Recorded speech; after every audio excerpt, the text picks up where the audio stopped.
I'm not running this. Yeah, that happened last week, and I was like, can we spend our channel points to name NPCs after Nancy Reagan?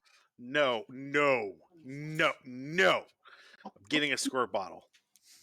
I'm not there. You said that, I don't know, you can come over and stream from here.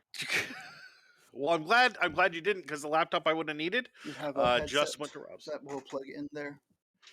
I'm sorry. Do you need a Bluetooth adapter for? I don't know. I'm about to find out. Okay, and you dropped a die. Oh, I'll grab.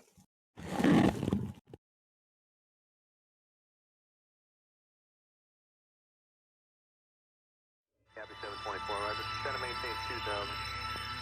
Center maintains 2074. Comment 504 to center maintains 3000. 3000, comment 504. And for Capt 724, is our traffic about our 1230? At 12:31 o'clock, Capt 724 now. Okay, we got it. Capt 724, maintain visual separation. Mechanic clear visual approach, only 4 right. This is visual 4 right, maintain visual separation from traffic at 724. Comment 504, ready to speed of 170 for tower space. You follow the Boeing 727, 1 o'clock, 6 miles right base, descending out of 3500. We got hit this side with comment 504, follow traffic, clear visual approach, only 4 right, maintain 170 knots, 5 mile funnel. 170 so far out. Cap 724, maintain 170 knots, 5 mile funnel, contact Boston Tower,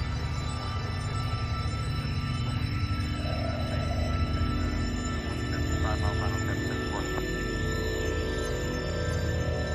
Comment 504, traffic behind the left, speed and Embraer 135 to the parallel, only that maintain some separation from the ocean.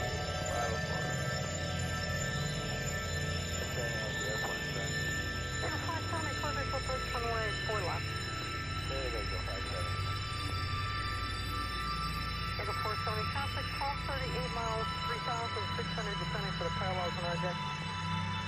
I will provide that.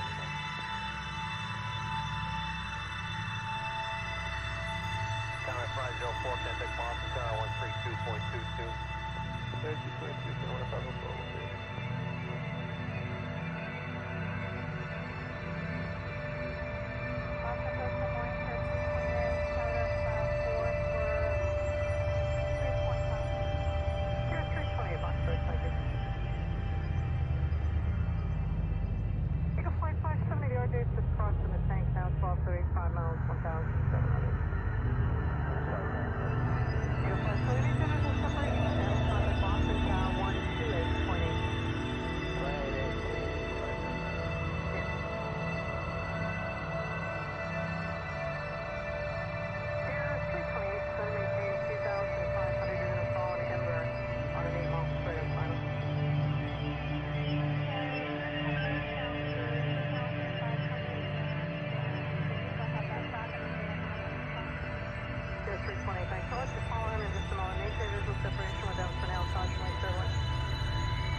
170 to 5 final. We'll clear the visual 4 right at Canada 354.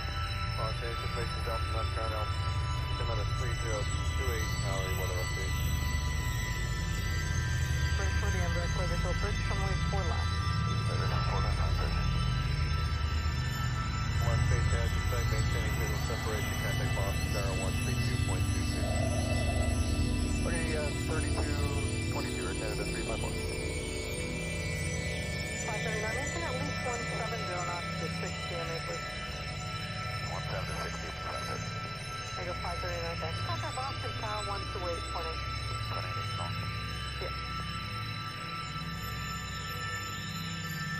Capt 724, roger. Center maintain 2000. Center maintain 2000, 74. I'm at 504 to center maintain 3000. 3000, center 504. And for Capt 74 is our traffic about our That's 12:31 o'clock, Capt 724 now. Okay, we got it. Capt 724, maintain visual separation. The Canada clear visual approach, runway 4 right. Clear visual 4 right, maintain visual separation from traffic, Capt 724. Combat 504, we speed of 170 per tower space. You get following a Boeing 727, 1 o'clock, 6 miles right base, descending out at 3,500. We got hit inside with going back 170 from 504. Combat 504, follow traffic, clear visual approach, runway 4 right, maintain 170 knots to 5 mile final. 170 so far out, and visual 4 right, combat 504. Cap 724, maintain 170 knots to 5 mile final, contact Boston Tower 132.22. 5 mile final, Cap 724. Combat 504, traffic behind the left in Embraer 135 to the parallel only that maintains visual separation from you.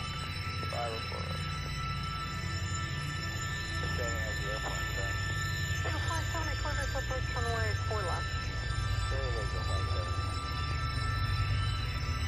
Take a 470, traffic, call 38 miles, 3,600, descending for the parallels on RJ.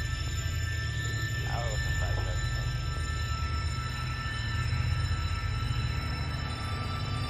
Combat 504, contact Boston Tower 132.22.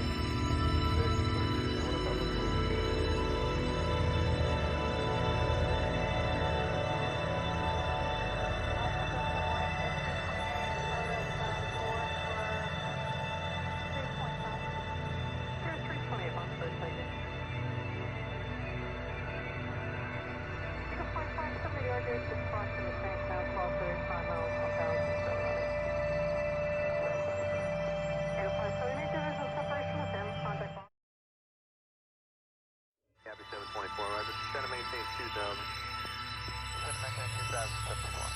Combat 504 to center maintain 3000. 3000, Combat 504.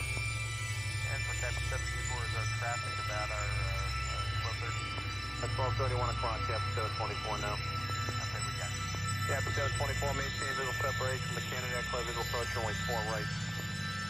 Visual 4 right, maintain visual separation from traffic, Capt 724. Combat 504, ready to speed of 170 per tower space. You get following a Boeing 727, 1 o'clock, 6 miles right base, descending out at 3,500. We got hit inside with going back 170 from 504. Combat 504, follow traffic, clear visual approach, runway 4 right, maintain 170 knots to 5 mile final. 170 so far out, and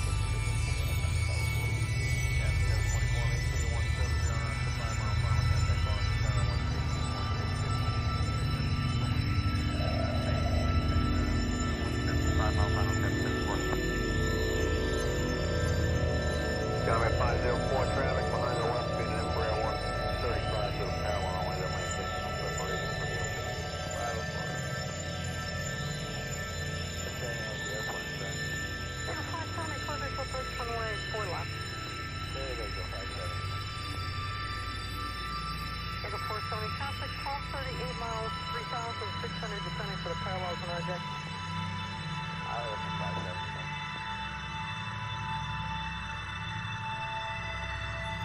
Combat 504, contact Boston Tower 132.22. 32.22, what if I go forward?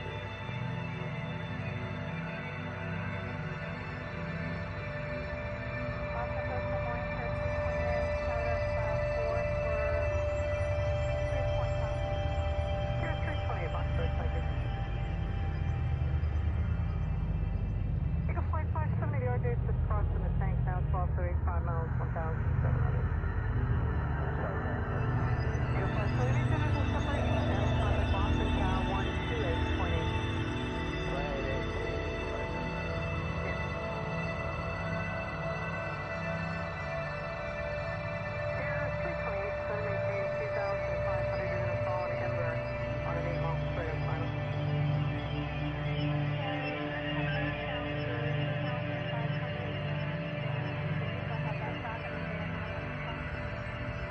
320, thanks. I'll let you follow him in just a moment. Maintain visual separation with them for now. Caution light clear one. Thank you. Expect to follow them at about 2 miles. Expect to follow 2, thanks. To maintain 3,000, return 254. Yeah, 328, so left heading 110. I'll be in Embraer proceeding down runway 4, left descending at pilot discretion.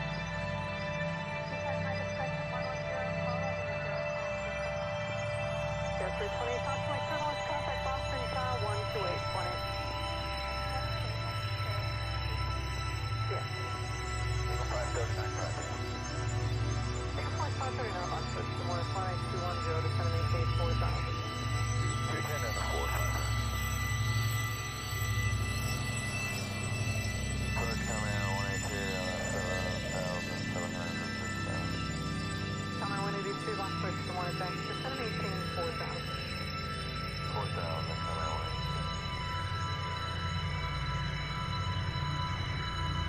Canada 354, turn right heading 310. Right turn 310, Canada 354. Yeah, 354 traffic in left turn to the parallel runway, being Embraer 135, everything Canada business separation from here. Okay, we're looking for thank you.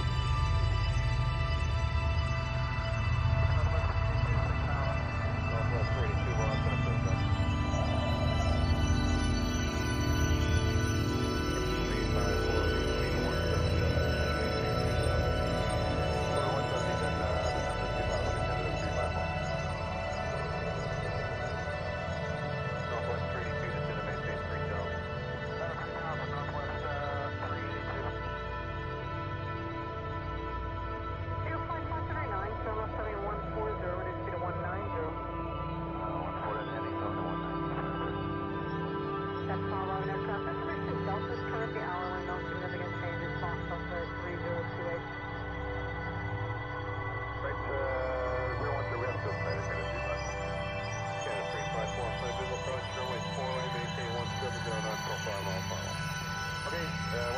5 final. We'll clear the visual 4 right, Canada 354. Change information, Delta, not Crenfel.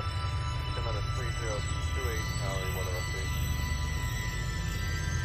Bridge for the Embraer, clear visual bridge, runway 4 left. Visual 4 left, on bridge. One stage edge, site maintaining visual separation, contact Boston Tower 132.22. Okay, 3222, Canada 354. 539, maintain at least 170 knots to 6 GMA, please. 17 to 60, perfect. There you go, 539, thanks. Contact Boston Tower 128.8. 28, call. Yeah. Capt 724, Roger. Center maintain 2000. Center maintain 2074. I'm at 504 to center maintain 3000. 3000, center 504. And for Capt 724 is our traffic about our 12:30. At 12:31 o'clock, Capt 724 now. Okay, we got it. Capt 724, maintain visual separation. The Canada clear visual approach runway 4 right. Clear visual 4 right, maintain visual separation from traffic. Capt 724. Comment 504, we did speed of 170 for tower station. You get following Boeing 727, 1 o'clock, 6 miles right station, sending out at 3,500. We got hit inside with going back 170, 504. Comment 504, follow traffic, clear visual approach runway 4 right, maintain 170 knots for 5 mile final. 170 to 5 out, yeah, 724, maintain 170 knots for 5 mile final, contact Boston Tower 132.22. 5 mile final, contact Boston. Comment 504, traffic behind the left being an Embraer 135 to the parallel only that maintains visual separation from you. 504. Capt 724, Roger. Center maintain 2000. Center maintain 2074. Comment 504 to center maintain 3000. 3000, comment 504. And for Capt 724 is our traffic about our 12:30. At 12:31 o'clock, Capt 724 now. Okay, we got it. Capt 724, maintain visual separation. The Canada clear visual approach runway 4 right. Clear visual 4 right, maintain visual separation from traffic. Capt 724. Comment 504, we did speed of 170 for tower station. You get following Boeing 727, 1 o'clock, 6 miles right station, sending out at 3,500. We got hit inside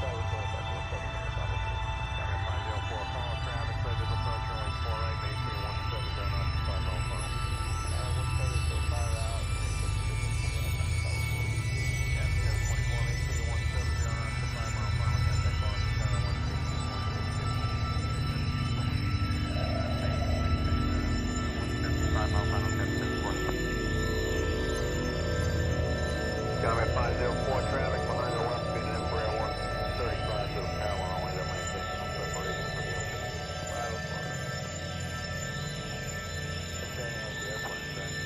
Take a 570, close visual approach runway 4 left. There you go, 57.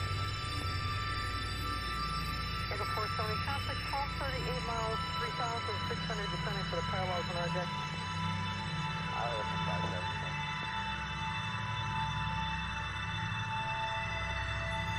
Gamma 504, can take Boston Tower 132.22. 32.22, what about the flow?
539, thanks. Contact Boston Tower 128.8.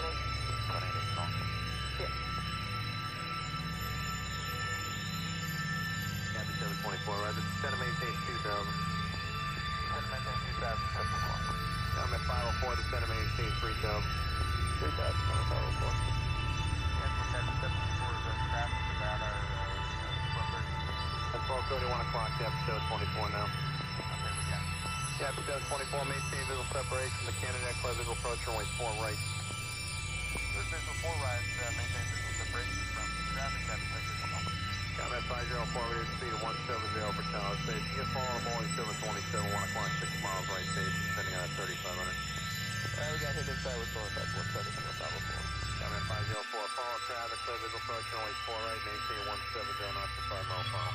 170 so far out, and visual 4 right, combat 504. Yeah, 724, maintain 170 knots to 5 mile final, contact Boston Tower 132.22. 5 mile final, Capt 724. Combat 504, traffic behind the left in Embraer 135 to the parallel only, that maintains visual separation from you. 504. Okay, has the airplane back. Eagle 570, clear visual approach runway 4 left. There you go, 57. Eagle 470, traffic 1238 miles, 3,600 descending for the parallels on RJ. I'll look at 57.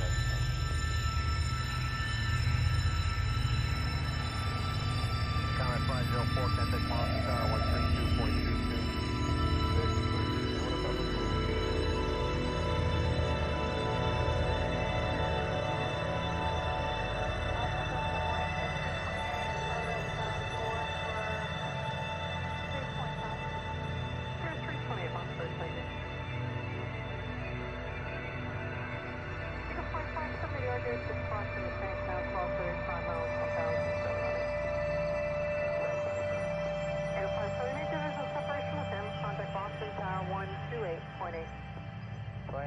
Take it easy, 57.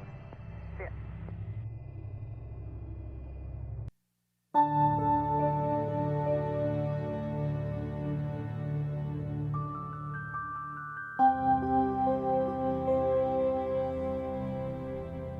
Centuries ago, famed mathematician Katherine Johnson wrote, "The whole idea of going into space was new and daring.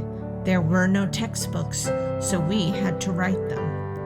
Now, the United Federation of Planets stands on a new brink of exploration and learning, yet again pushing beyond the bounds of contemporary understanding, and for a new dawn proclaim proudly once again, these are the Voyages of.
Captain's log. We have received a transmission from a planet in the Gamma Quadrant requesting official first contact. We believe the pirate ship that attacked the runabout Thames a few months ago was crewed by members of the Centuria Nucracy. The Centurions have sent formal apologies for the actions of criminals fleeing their system and wish to open official diplomatic channels. The Admiralty has shown some hesitance in moving forward, but I've been given their full confidence to read the situation. Commander Hulata and Commander Cooper are leading the first of many meetings we are certain to have with the Centurions.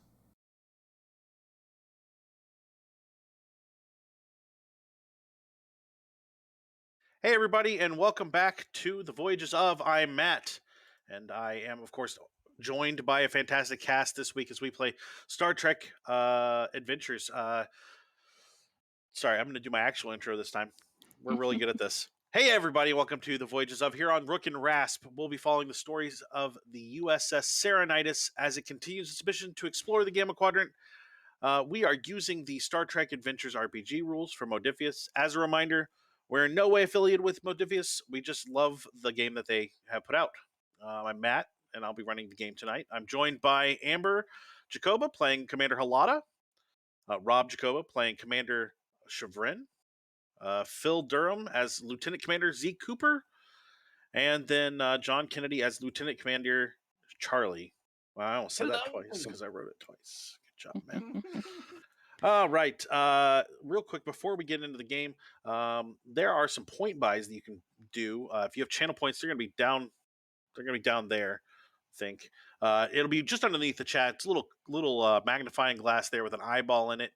You can spend those on stuff. If you click on it, it'll show you a couple of things: some momentum, some threat, and some rerolls.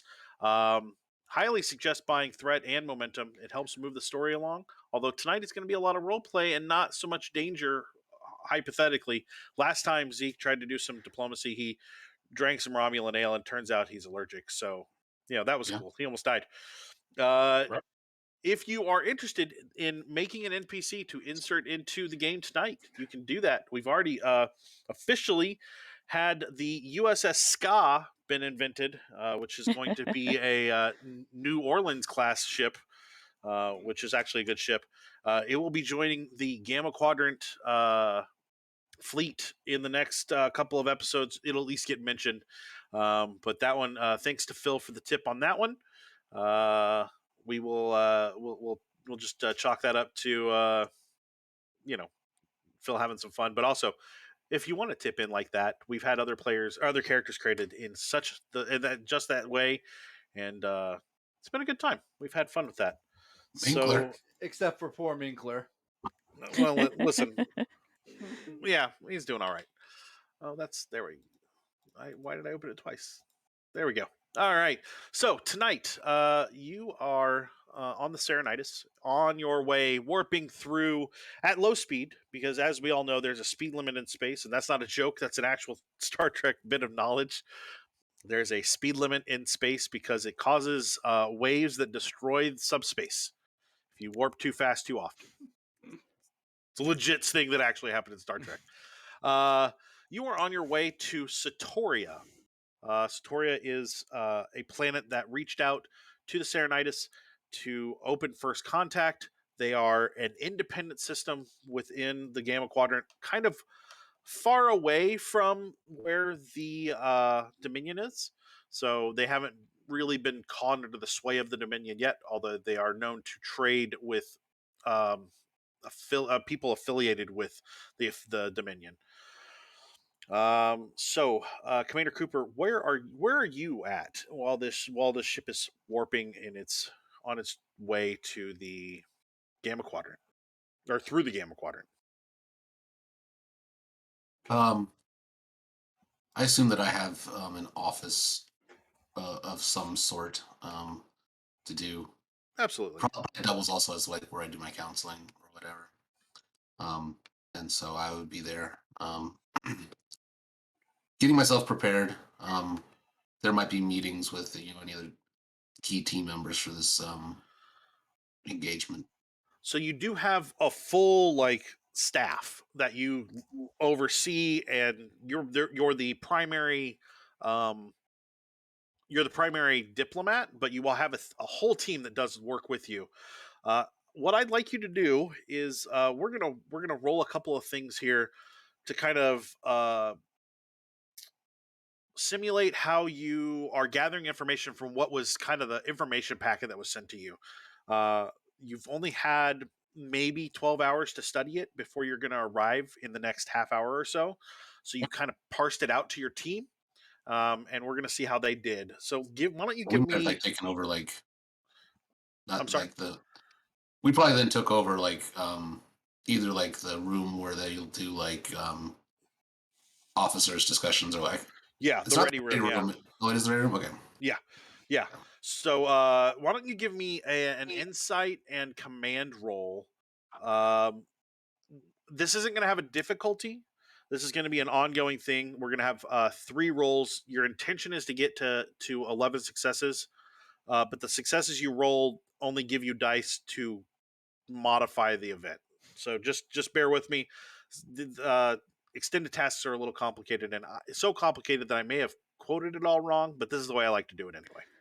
Sure. Go ahead. So you can spend momentum on it like normal. You can also gain momentum from extra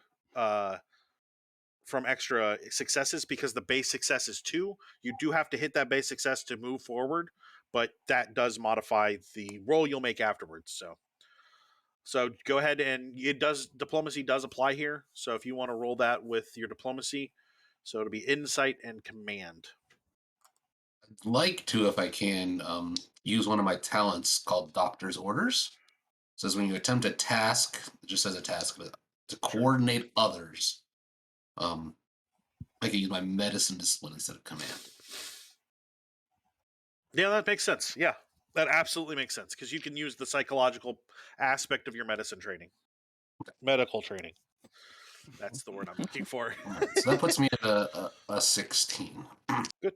Okay. And you're saying I can use my focus on diplomacy, you're saying? Yes, absolutely. Okay. So, I got 1 away from a critical. Fantastic. And then I got 1 failure, so I only got 1 success. So that will be the first roll. You've not really gotten enough successes to go anywhere. We won't have a roll after that to see how you affect the task itself. But you realize after the first 4 hours or so that you've gotten nowhere.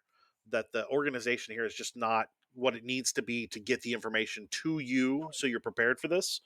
Why don't you go ahead and give me another roll, though? And again, you can spend momentum.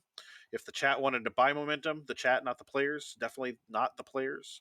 If you guys wanted to buy momentum, now's a good time to do it. You just want to click on those channel points. But you're welcome to spend momentum. One of the spends that we're allowed to do is determination, right? Yes, so you can spend the point of determination you have for a value. It has to interact with a value. So, well, I have it always be prepared as one of my values. That is absolutely a good idea. So you could spend that. That's going to automatically give you 2 successes, and then you would roll on top of that. The downside is you would lose the determination for the rest of the story, but it may or may not matter. You can get determination back, but you have to do a lot of special stuff. I think Zeke's gonna really go into kind of freak out. One of his values is always be prepared, and so he was only at 8 hours left. So while metagaming maybe like, oh, it's early to burn my determination, I definitely feel like the character's like, I got to do everything now. Like sure, that makes sense. You don't happen to have veteran, do you, as a trait, as one of the talents? No, I do not. Okay. Do you want to spend any momentum? Not on this one. Okay. 2 successes, I've already met it, right? So I just need to roll to see what So else go ahead and roll. I got a critical and a success. Fantastic. So that'll be 5 total. So I was going to have you roll 46. We're going to add 3 more on top of that, and you actually cap out your momentum as well. So oh no, this is Star you're Trek going to roll dice. 7d6. Yeah. So you're looking for 1s and 2s and 5s and 6s. 3s and 4s are useless. Right. I only pulled out 6. I'm gonna go get 7 just because it'll make it easy. Yeah, no, that's fair. That's fair. All right, 1s and 2s. All right, done. Okay, so I got no 5s and 6s. Sorry, fantastic. on my For certain definitions. Okay. What'd you get for the 1s and 2s?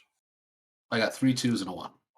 6, 7, 7. Okay, so that is 7 in your track towards 11, which is the number you're looking for, which is a good bit of the way.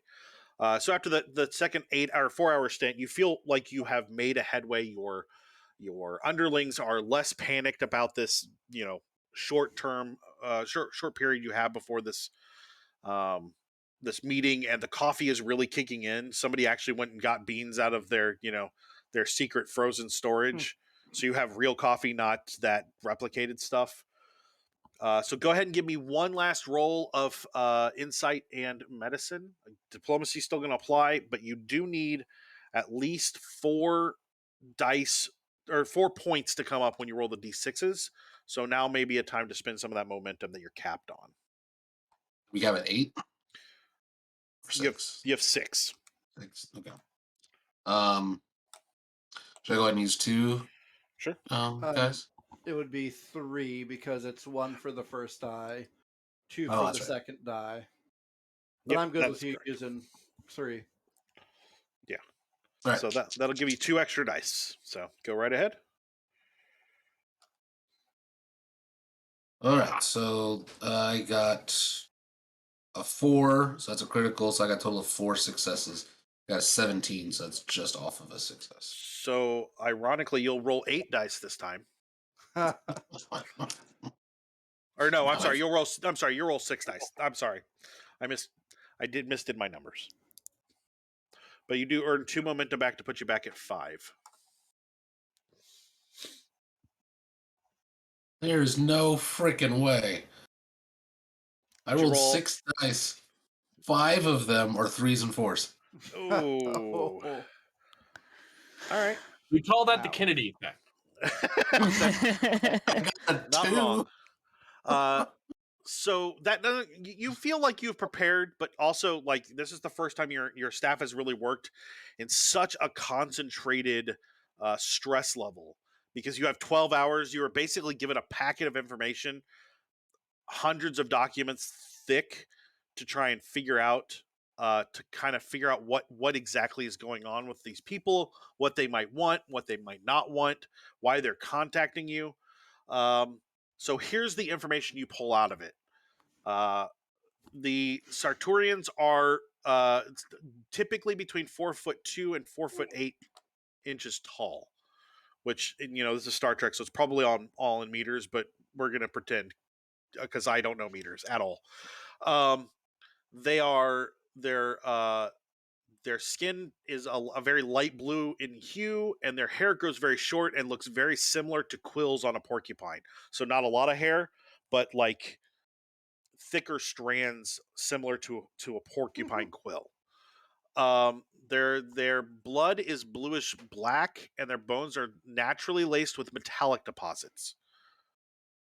And they tend to be dense and heavy and much stronger than what their frame would suggest. In general, their society is follows the advice and judgment of people called raised elders. It's a group of judges that have been given different levels of control over the planet. It'd be similar to governors and other politicians in control of areas, but it's all done with the intention of using wisdom to guide society. The raised elders are shifted around every 2 years. So while there may be a council at the very top ruling the whole planet, every 2 years that council changes completely. So it's a new bit of wisdom that comes into that group. And then judges typically shift back and forth between that. You have been directed to a specific place to beam down in the main city, and the indication in the file is that you pull out the bare bones of schematics in enough time to recognize it, that the pirate ship you have on board matches a lot of the same schematics and technology of what they use.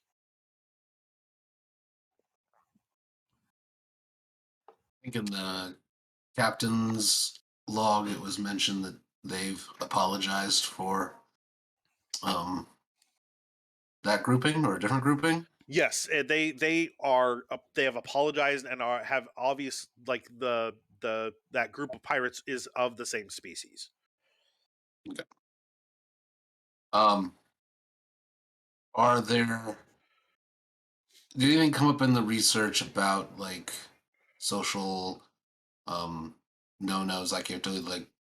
I've picked up that wisdom is held in esteem. They're trying to rotate people around. Like, are we not supposed to talk about their blue skin? Is it like, oh, they're very kind of aggressive, and so you need to kind of maybe react to them more like Klingons as opposed to no, they are typically a peaceful and mindful species. There are subsects that believe in power through strength, but they are not ignored so much as they are kind of drowned out by the other voices that are more in favor of peace and harmony. It's from what you can piece together, it's likely that those pirates came from a subsect within their own government that was looking to raise money or just was unhappy on planet. You know that there will be a ceremony when you arrive. You don't have the specifics down. It was kind of caught last minute. Not enough information to really give you what you would need to feel comfortable.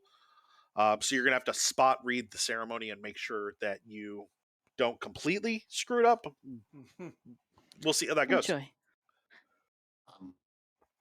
Commander Alada, I recommend that people follow my lead on this. I know that you'll be the ranking officer, but at least in these uncertain situations, without being able to give everyone a full briefing, to kind of just follow along, and I'll read as best I can.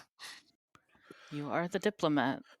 You have been directed to keep your delegation to 10 or less, and the beam-in spot is near the House of Law, which your paperwork indicates that is kind of the one part parliament, one part seat of like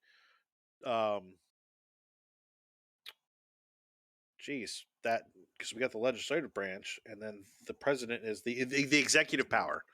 So I was getting there. It took me a second. So it's one part parliament, one part executive power, and it kind of shifts between the raised elders. I'm going to request 3 of my staff, in addition to myself. I'm assuming that the captain's suggested that the first officer come along. Obviously, the strategic operations officer should be there, and then science opportunities. Well, and also they didn't want they wanted to send people with similar skin toning to kind of like set like we're not all a bunch of like hairy white people is really what it comes down to. Like that there is diversity within the Federation, and like that is an understood thing. Sure. Yeah. So if that's the 4 players that we have plus 3 NPCs on my team, that's 7. So then medical. Quite two security and 1 medical. Sure. Minkler's ready to go. Oh no, definitely medical then. Have we acquired him a helmet yet? No. So it is understood also on the ship that Commander Halata always defers to you in diplomatic situations, but also with the understanding that the captain does not get involved because the captain is dealing with more of like fleet level considerations. So in this instance, Commander Halata is kind of the captain, but you're in charge as far as that goes. Well, certainly I want to be as much as these types of things allow like collaboration or whatever. Sure. Yeah. I'm not be like, yep, because it'll be me and my 6 people. I don't care what but no, I think that I don't think that we have any reason for an engineer. So yeah, medical, science, security, diplomacy. Yeah. Command. Sounds good. So you anything else you guys want to do before you beam in? Is there any gift giving that came up in any of my research? Not that you saw. Okay. Not that it would be frowned upon in most situations, but there wasn't anything that indicated either way. Knowing what the good thing to potentially gift is, then I'm going to not bring anything. Okay, sounds good. Anything anybody else wants to do?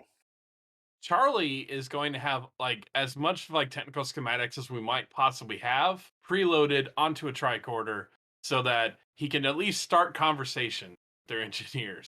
And it is clear what he is excited to. He's excited to learn what they're studying. Sure, absolutely. Can you do me a favor, Charlie? Can you give me a reason engineering roll? It's going to be a difficulty 3. This is just to see what you have picked up of the schematics already, as the engineering department has been working on it. I assume at some point you wandered down there just to check it out. All right, Charlie is 15, which is what I needed.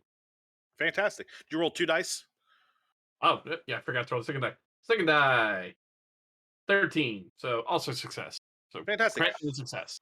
So 2 successes of the 3 you needed. You're not 100% familiar. It's not foreign to you. You could probably talk your way through it. It just may be that you'll have to sight read what's going on while you're doing it. Does that make sense? I'm here to learn. Cool. An exchange of understanding, as it were. Also, I'm going to geek out on this planet. Yeah. So the 10 of you beam down. I assign one of my staff people to keep an eye on Charlie. Like it's like half their job, not their full job. Got it. So Charlie has a keeper now. That's cool. Charlie's not supposed to know he has a keeper. You beam down onto a circle probably the size of, I don't know, it's probably 20 foot across. It's obviously almost like a ceremonial landing spot. There's a kind of an open garden around you. It's not super huge, but there's enough space here to move around and have plenty of room for probably 300 or 400 people without much trouble. Standing in front of you are 3 of the Saurians. One of them is kind of standing up front, and from your reading, you know that that is the elder Ariva. Elder Ariva is a female of their species, and then standing kind of at her wings. Not that they don't have actual wings. Sorry, wings as the duck flies. Is Elder Radrin, who is a male, and Elder Lauren, who is a female. So you know that Ariva is the eldest, which is kind of their executive power, while still being part of the highest council of like people that work together to lead the planet. And so you materialize one other. Sorry, I didn't catch the third name. Radrin and Lauren. Okay. As you guys beam in, let's have you all give me insight and we'll call it I'll tell you what, we'll call it insight and command for Chevron, Halada, and Zeke. Let's do insight and science for Charlie. Got it. This is going to be a difficulty of 2. What is this in regards to, kind of? Taking everything in. Just kind of a quick read on the situation. All right. I was just trying to figure out if any of my focuses. Sure. I think the only one could be is Federation Protocol, but that's unlikely. Yeah, not so much.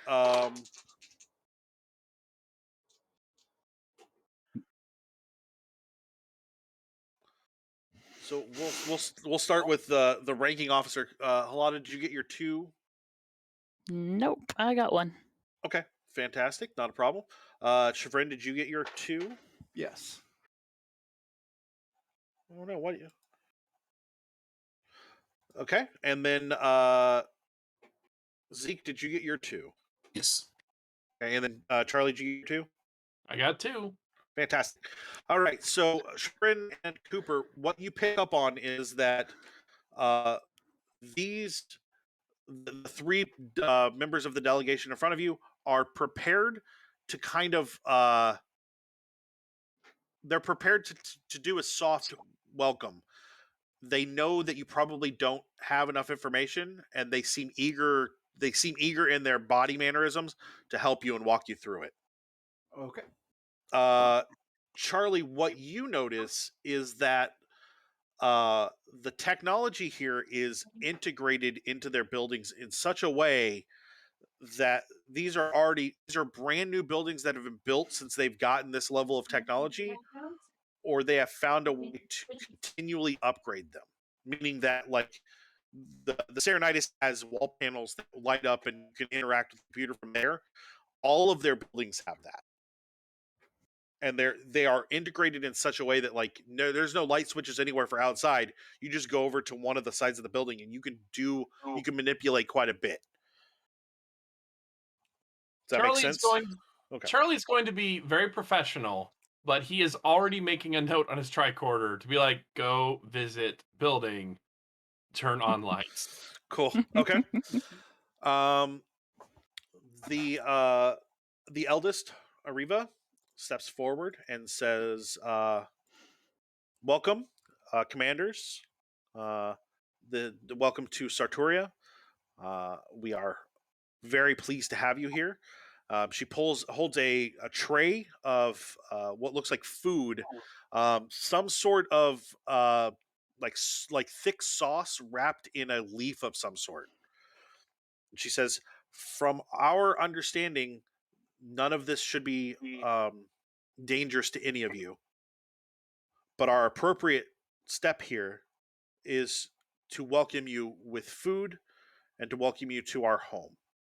So she picks up one and kind of waits, Zeke, for just a second. We're so welcome and happy to be here, and this is such a rare occasion for the Federation, for us to participate. It's truly an honor, and we're looking forward to this greatly. And I'll pick one up. Okay. I've been poisoned once this season. As you pick one up, she moves hers and like puts the whole thing in her mouth and closes her mouth, chews it, seems to eat it and swallow without an issue. I'll just mirror. Can I get you to your is your character familiar with a lot of different planet cuisines? Like, he's been around a lot, being like a diplomat, so I would say probably. Okay, so this reminds you of kind of a mix between there's an Andorian dish that kind of melts as you eat it. It's not cold, but then it melts itself in your mouth while it gives off this kind of like burst of spice that goes away almost immediately, like it cools itself. The leaves itself are very crunchy, and the sauce is more of almost like a paste and has bits of what you think is meat in it. Relatively well, like there's the seasoning is very thorough and like forefront, but it tastes pretty good. You don't feel like you're gonna faint and die, like Romulan ale. But it definitely has a very strong like kick to it for just a second.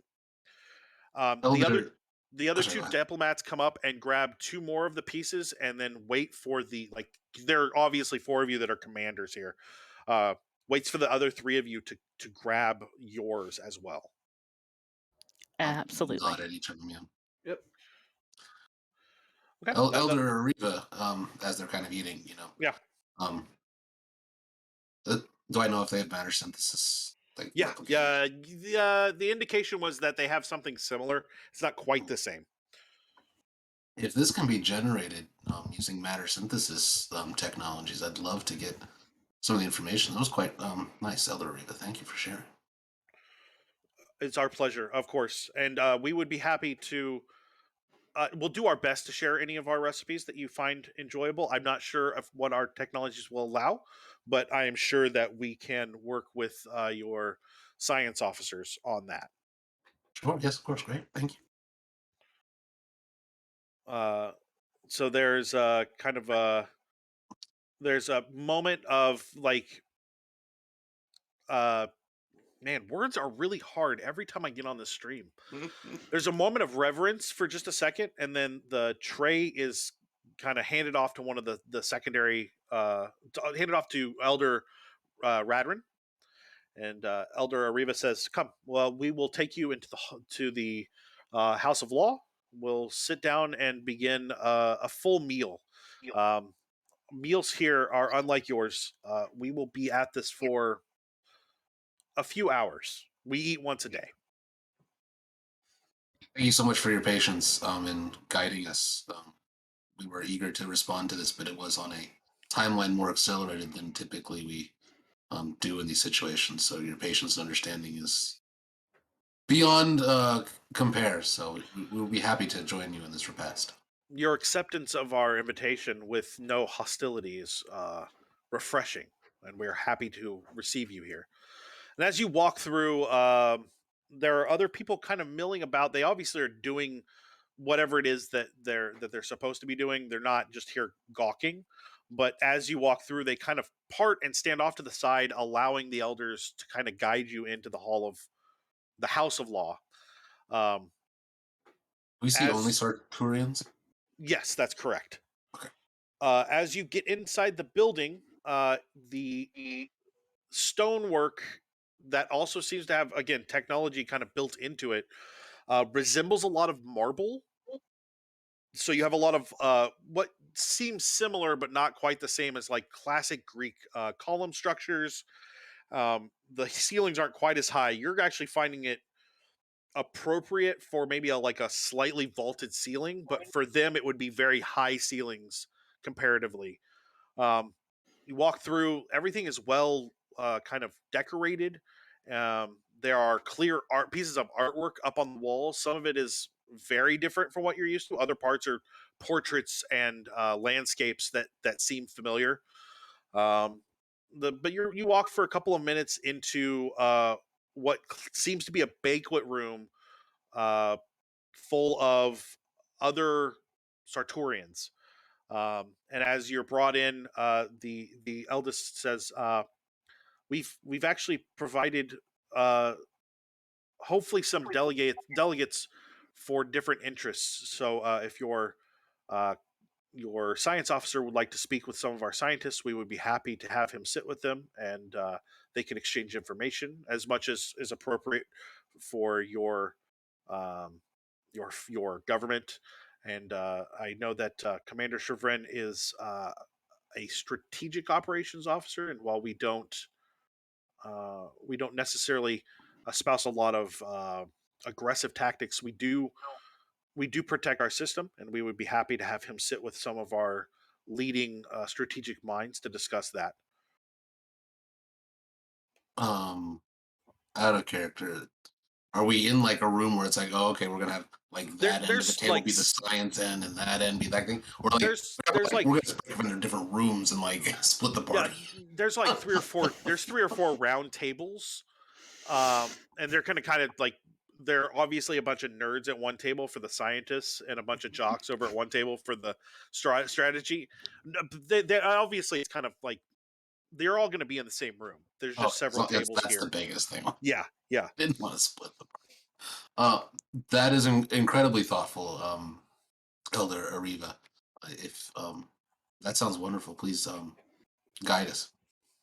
So the eldest kind of sits down with you at like kind of the head table. It's raised up slightly off the ground on a maybe 3 or 4 inch dais that still has plenty of room for the chairs to be around. The chairs are almost uncomfortably small, like, because Zeke's a big guy, and he's like 6 foot. I've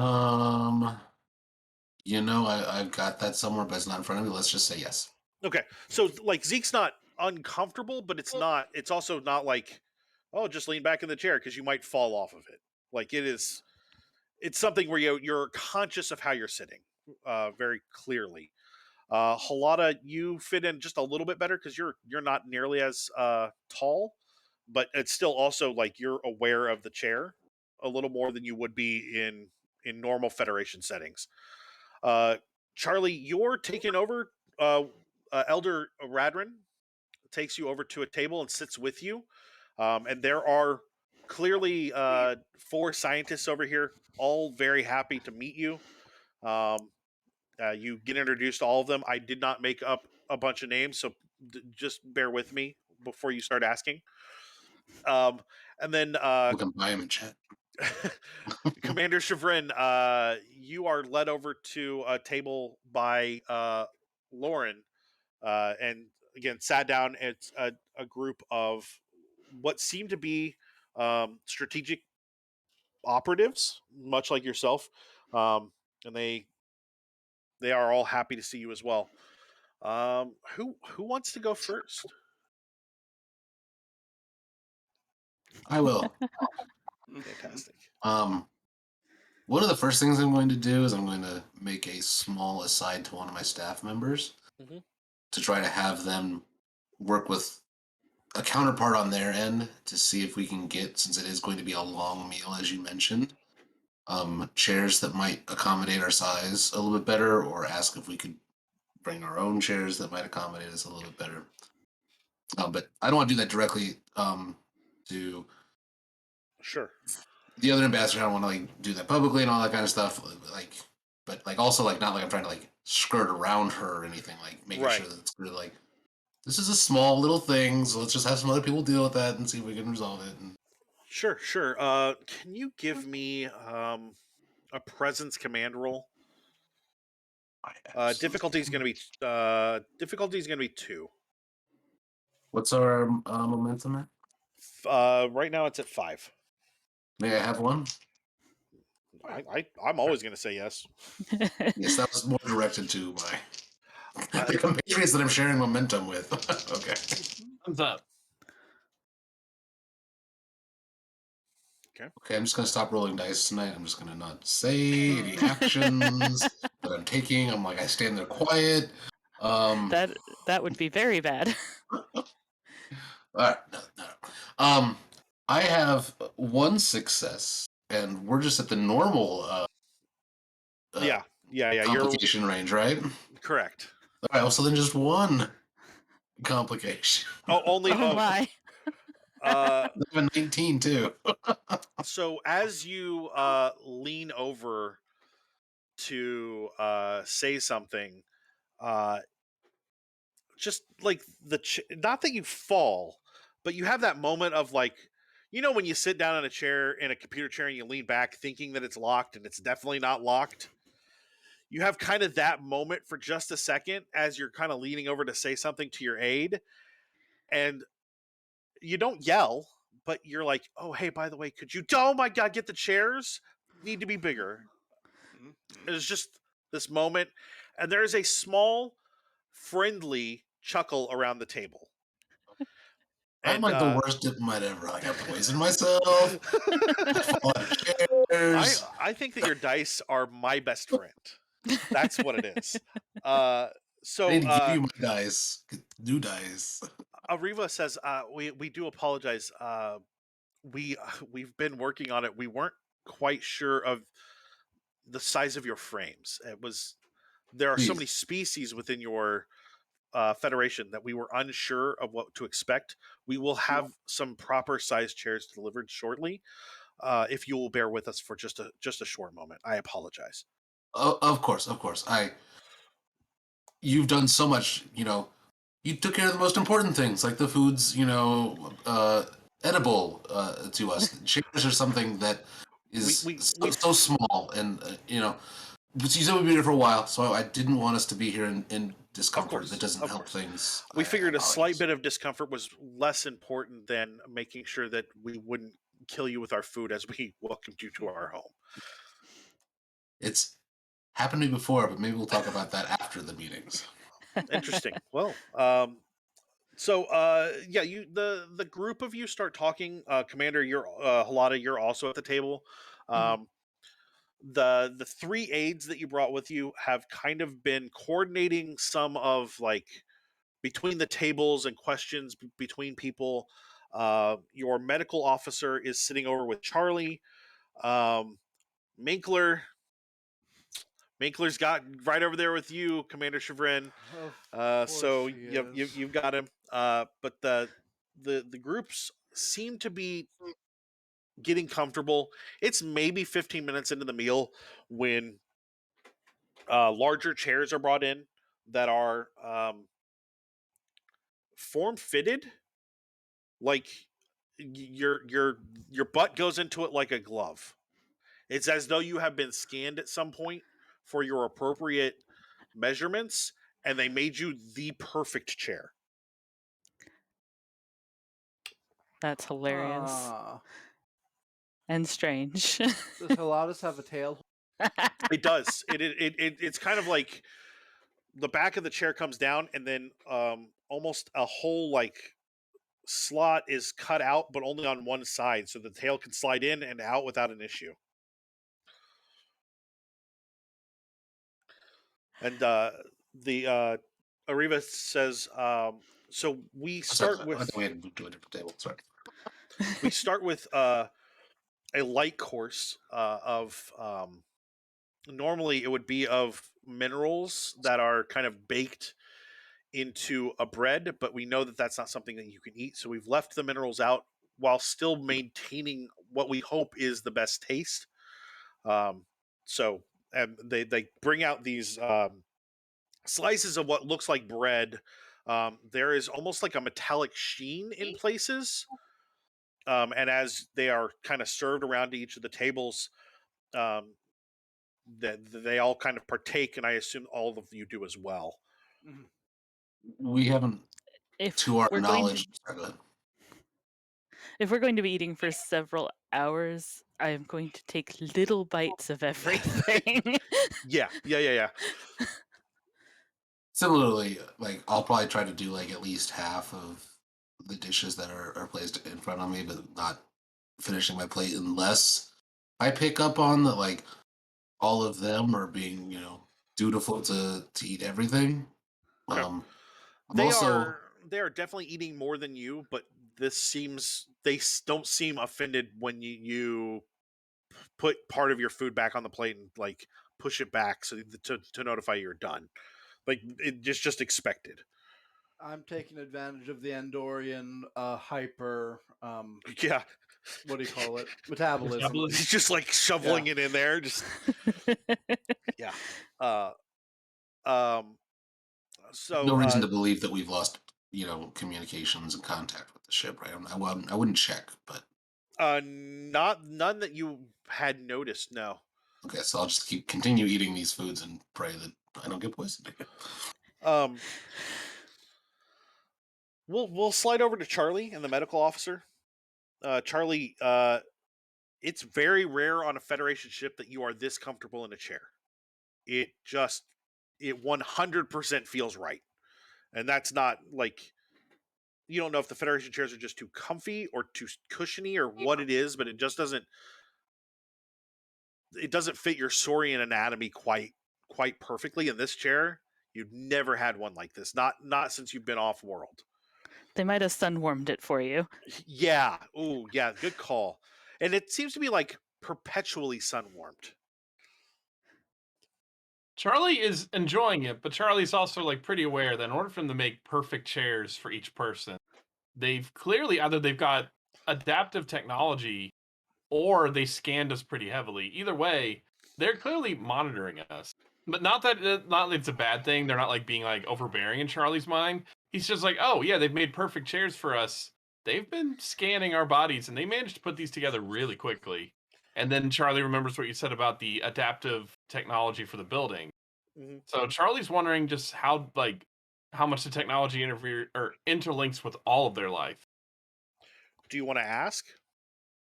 You know what? I'm sitting at the table still with the other 4 scientists, right? Yeah. Charlie's just gonna look around just while taking a bite of the food and be like, I have to ask you about your technology. This chair is perhaps one of the most comfortable things I've ever sat on. And how exactly did you construct it? It's clearly not just something that you would buy from a store.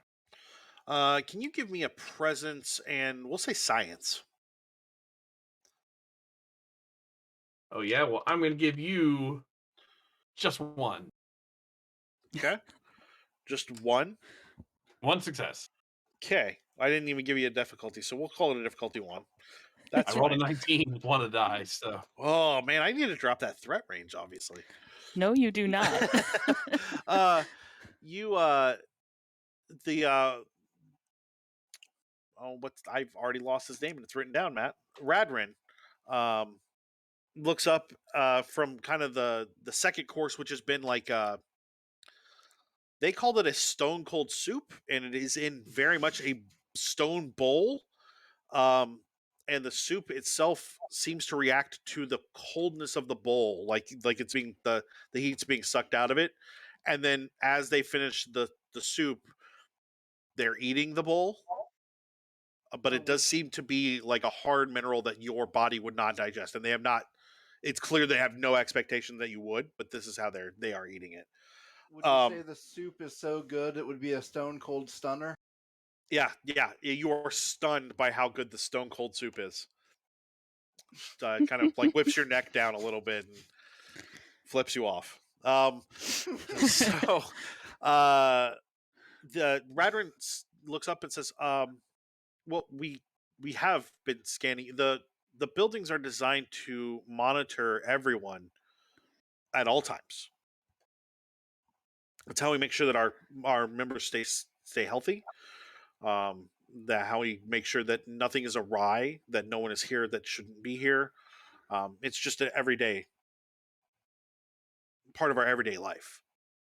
So when you arrived, you were immediately scanned. It is part of the buildings, and we use those schematics to immediately construct the chairs. I can't say that we understand some of the medical scans, and he kind of looks over at the doctor, but there's a lot of information here that uh, we may wish to discuss, or if you wish us to not have it, we will be happy to delete it. Good to know. But your technology must be, with its ability to adapt and to observe everybody simultaneously. I'm just curious, like how fast your computers are. Um, well, that is a very good question. We process in the trinary instead of, I believe you use a binary. Is that correct? Yes. So we found a very long time ago that when you switch over to a binary instead of a trinary, it allows for a much faster process rate. You That's mean in- trinary instead of binary? That's what I said. Yeah. Okay. That's incredible. You must be capable of incredible acts of quantum calculation. We are. We typically use it for study and research. We're not known for exploring the galaxy is not one of the things that is a high priority for our society. And we've never had that push to see what else is out there. Well, I would love to see your computer cores, and also just I don't know. This is probably my bias showing, but your technology, you would be capable of great acts of like stellar observation, of calculating galactic models. I think We that you would have a lot to give to the scientific community of the universe. we we currently use it almost as a deterrent to violence. We know when there's a threat far earlier than most. For instance, and this is of no indication of anyone here at the table, but he kind of looks over the doctor, and the doctor is, we'll say he's a Vulcan. Says, your friend the Vulcan here, I'm told that they manage their emotions very strictly. But even with him, we would be able to identify before he became angry that there was a concern. So we would never be caught unaware. Same thing with ships. it's also why some of our youth are quickly disenfranchised, because they don't see the sense in others understanding them the way that we do. So you have your society almost planned. We like to think of it as forethought out, but you could call it planned. That would be another way to say that. But does that mean you know every member's actions before they make it? We have a good indication of what those actions would be. But everyone is still free to make their own action. Of course. Okay. Freedom within a society and one's own mind is paramount to wisdom. Well, that's excellent. I'm glad. This technology seems like it would be just really a great benefit to the rest of the galaxy. Well, Charlie, by the way, is making a small note on one of his pads that he'll share with the diplomat later. Can you give me a reason and engineering roll? And we'll call it subspace fields as a focus for that. All right. A difficulty of 2. Go subspace fields. Boom. Only 1 success. Okay. Yeah, you don't notice anything out of the ordinary. Don't worry about it. Great soup. What now? Great soup. Yeah, good soup. Yeah, your conversation with them goes into how they use their sensors and how they kind of the refractory of things, and how they have tightened their sensor bands, which is not necessarily your field of study, but some of the ideas that they're positing give you some ideas for it's giving you some theories that you could try out later once you got back to the sensors on the Serenitis. Just concepts that Starfleet has never really considered on how to tighten up sensor law or sensor sweeps. Does that make sense? Mm-hmm. Yeah, good. Used a lot of words. Sorry. So yeah, your conversation seems to go pretty well. The dinner, they move on to almost like a third course, which is just more of the leaves wrapped around the sauce again. And there are several of them, and they just kind of slowly eat them, just a little bit at a time. And it's almost like the first 2 courses were relatively quick within the first 20 minutes, and then another 20 minutes. And this one kind of sits for the better part of an hour, that people just kind of slowly eat a little bit at a time. And what all of you are noticing is that their meals are consumed at a slower pace than what you would be used to, but that their metabolism has to be quite different than most humanoids in the Federation. Even you, Chevron, you would have to consume a lot faster than this if this was going to be the only meal you were going to eat today. Yeah. It's just different on how their metabolism works. So we'll slide over to Chevron. You've got Elder Lauren with you. You're sitting with some of the gentlemen, or some of the people that are of the strategic minds, and Minkler. And go ahead and give me an insight and command roll. All right.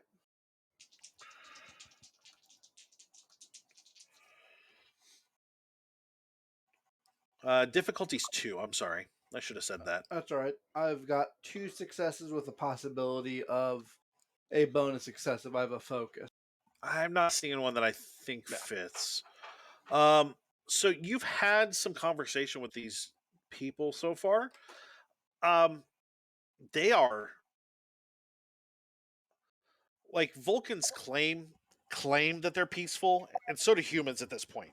But they all have kind of an aggressive mannerism about them when you hit the right subject. There is not a lot of aggression here within the people at this table. Just a lot of the information they're exchanging with you is more about defense than it is about offense, and more about kind of observation in in preparation and not not taking any actual action. Does that make sense? Yeah. Fantastic. So, yeah, do you have any questions for them? Any thoughts? I might sort of try to bring the conversation around to their ships. I'm interested in basically what I'm trying to do is get more information on like the pirate ship thing that happened and to see if that's normal for their ships or if it's been if that was something significantly weird. Yeah, give me a presence command roll. And we'll call it command tactics is fine. Okay. And again, I'm trying not to necessarily let them know I'm asking about the ship. Just all right. What was that you said? Command and presence. Okay. You give a target. A difficulty. Oh yeah, that's a good point. Difficulty 2. All right. I rolled a 6 and a 4. 3 successes. All right. So we'll get you a momentum there. Yeah, so you start talking a little bit about their ships. What they describe is the ship that you have in your hold. That is their standard kind of defensive ship, although it's not usually modified in such a way. Okay.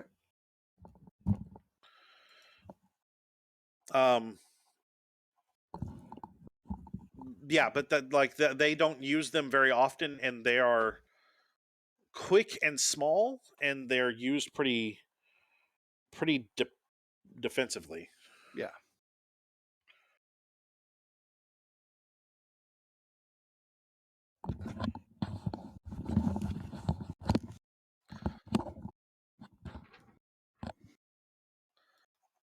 But yeah, I'm just trying to. Other than that, just sort of pleasant talk about Okay. Maybe stuff like how they're. Trying to think of how to put it. How they sort of interact within their culture, their history. And you said they pretty much don't interact with much alien. They seem somewhat isolationists. Just that the Dominion is close. They do trade, but they don't. There's not a lot of interaction. They stay a lot in their system. They don't really want. They don't. Exploring is not a thing that they do. Mm-hmm. That makes sense. Yeah. But they do spend a lot of time in like watching what's going on. One of them does eventually say, we knew that the Dominion was likely headed into the Alpha Quadrant for war when we detected the fleet of cloaked ships going towards them. And if you, oh no, you would know.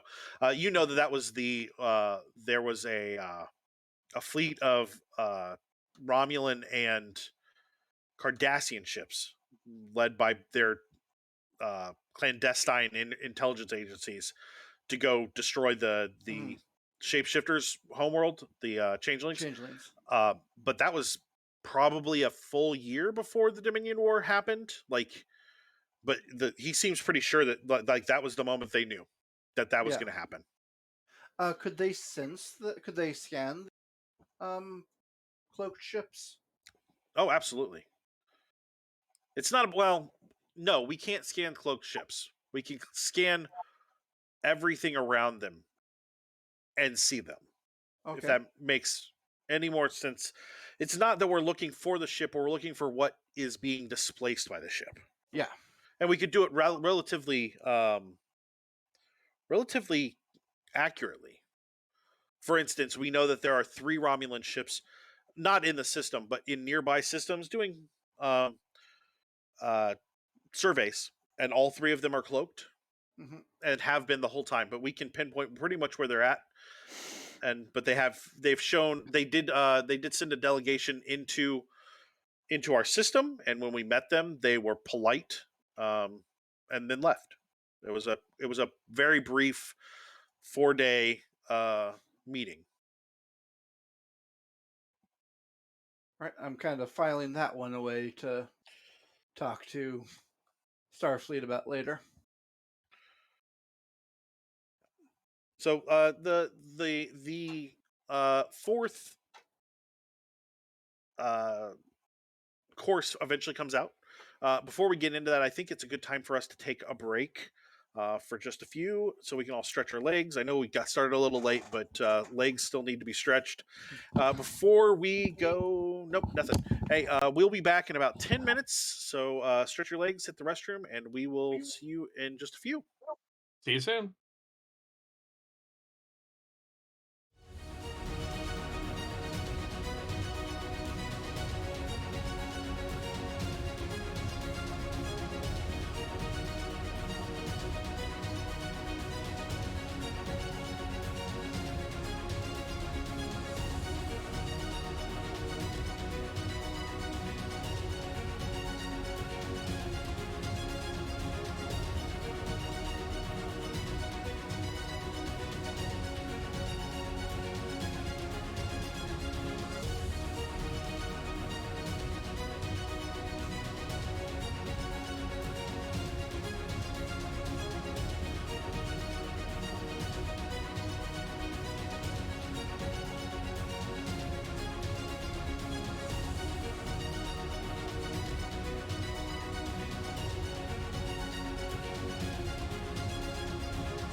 Hey, everybody. Welcome back to the Voyages of here on Rook and Rasp. Before we get back into the story, let's talk about what's coming up from Rook and Rasp. Thursday is the premiere, the season 3 premiere of Growing Shadows. That's run by John, our illustrious ghost who keeps all the things running in the background. Oh, I mean, him and our other ghost, Roxy. That will be at 7 p.m. on Wednesday. On Saturday, the 15th, we have Seriously Let's Play Kids on Bikes. This is the belated holiday special. That's going to be at 2 p.m. On Sunday, you can come see me be a fancy lady in the Illuminated Page Horror on Orient Express. That's season 4 of that show. That's going to be at 4 p.m. or I'm sorry, 5 p.m. Eastern. We'll, of course, be back with episode 14 next week. That one is called For Honor and Friends. We've got a special guest coming on for that one, Ben Snyder. So that'll be fantastic. And then the 18th, we've got our premiere of our 7th Age game, Leap by Leaps and Bounds, run by Danny, who is our chief of security on this show. 7th C. Then that, oh yeah, you're right. 7th C, not 7th Age. I wrote 7th Age. Wow. And then on the 29th of this month and then the 5th of next month, we have a kind of a back-to-back tied in together story. One is in Battletech Time of War, and the other one is MechWarrior Destiny. Both of those are going to be on Seriously Let's Play on Saturday the 29th, and then the 5th. Those are going to be at 2 p.m. Eastern, and then all the other appropriate times for other time zones.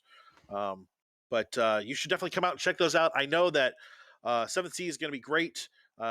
Danny is a fantastic storyteller. She's written for quite a bit of stuff, and she's got her own game system called Ironbound.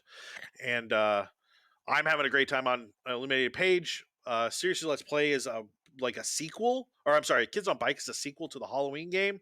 So that'll be great and fun to come out for. And then I'm always up for giant mechs and ninjas. Growing Shadows coming back with some anime fun. Yeah, come out and watch Danny emotionally wreck people. That sounds like a great time. So we will see you hopefully at one of those shows. You can always find us here. We'll get back to the story. So you guys go through the dinner for a couple more hours. And finally it kind of the conversations go pretty well. Everything seems really, really nice. The Satorians avoid any conversation about the pirates other than just basic information. And kind of they seem to easily talk you into other areas, not terribly manipulating the situation, but like definitely avoiding it, and that is not a conversation they want to have a part of at that moment. After the dinner is finally done, the eldest Ariva stands up and says, and this is like you're like 11 courses in at this point.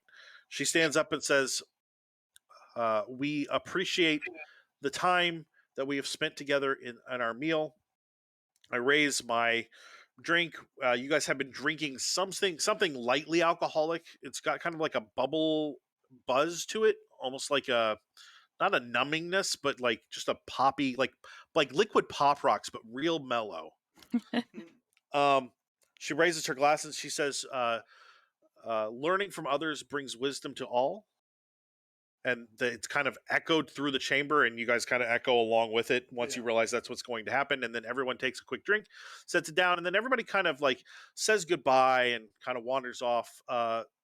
Radrin and Lauren come up to the main table where the elder Ariva has been sitting with Cooper and Halada, and they kind of, as people leave, they sit down. Some attendants kind of bring up the other chairs for Commander Chevren and Commander Charlie, and set them up there as well. The rest of your delegation is not drug off, but like enticed into conversations away from the table, but still in the room. So like the doctor is speaking with some other doctors about like organs and where they go. And especially like they're very interested in these Klingons that have like 2 of everything, but like, why would you have that? That doesn't make any sense. And so, and the doctor seems to be very interested in why there are metal deposits on their bones. And so there's a lot of conversation there as well. So everybody's kind of parsed off, but the senior officers, the 4 of you, are kind of brought to the table with the 3 elders. And Ariva says, I know this meal has been much longer than you would have expected. And we have avoided conversations about a troubling element that is part of the reason we brought you here. And I apologize for both. Appropriate welcome dinner like this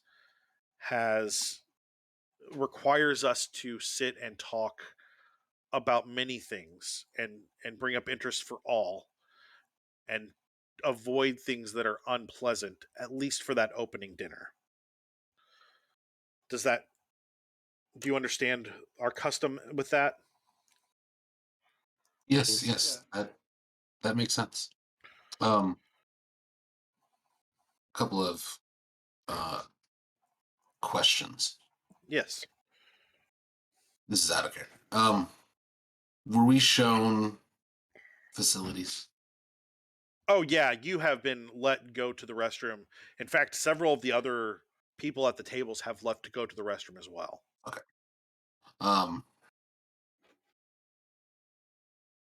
We've done this like 2 hours? It's been closer to 3 at this point. Mm-hmm. And food has been coming pretty regularly during that time.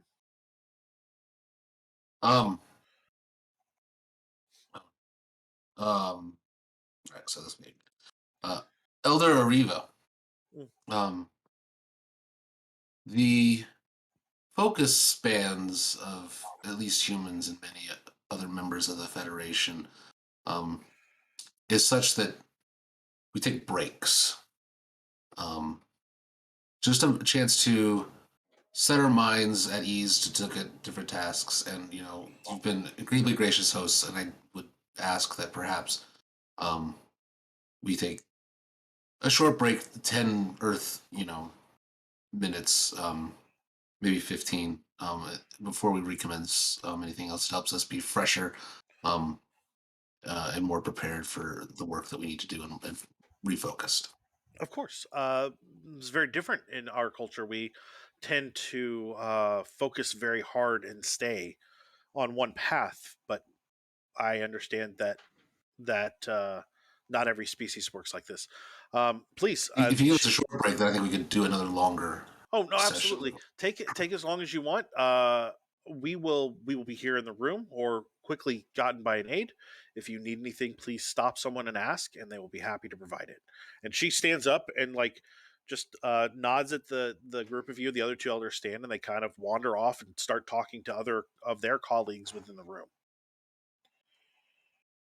So I'll check with the staff here just quickly. Anything of concern or note that I should be aware of before we take an actual break? Not of concern, but apparently they can essentially scan cloaked ships. Interesting.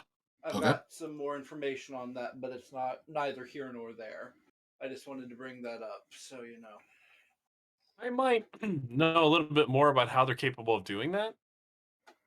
Supposing... oh, good. Oh, they said they scanned around the area, displaced matter, essentially. It would appear that they possess computational powers so great that they're able to not only predict the course of atoms, but also displaced matter. And also, apparently, they can predict movements of just cells. The chairs that they created for us, they were able to predict what kind of chair we would need and then construct a chair capable of being absolutely perfect for each of us. This is definitely the most comfortable chair I've sat in. Yes, I'm debating seeing if we could take it with us. I'll try to have some people do some research to see the appropriateness of that question. All right, so nothing I don't think that is critical to this first contact discussion, but thank you all. I'll go check with my aides and see how they're progressing. So yeah, he was probably needed a break, but also just to check in with the team and sure, not expecting them to have anything. So. Of the group of them, the doctor seems to have sat down with 2 other doctors, and they're really getting into like what seems to be discussions on medicine. The Vulcan is fascinated. They take different kind of approaches to things, and they're exchanging ideas like you would expect. This is that Vulcan, the Vulcan idea of infinite diversity and infinite combinations is very clear in that conversation and that interaction. Just an exchange of that knowledge. Over Minkler has maybe imbibed a little too much liquid pop rocks, and is actually being quite charming with the other people around him. It's Cooper. Can you give me a insight and medicine roll, and that you can use psychology on that? What's my target? You got this.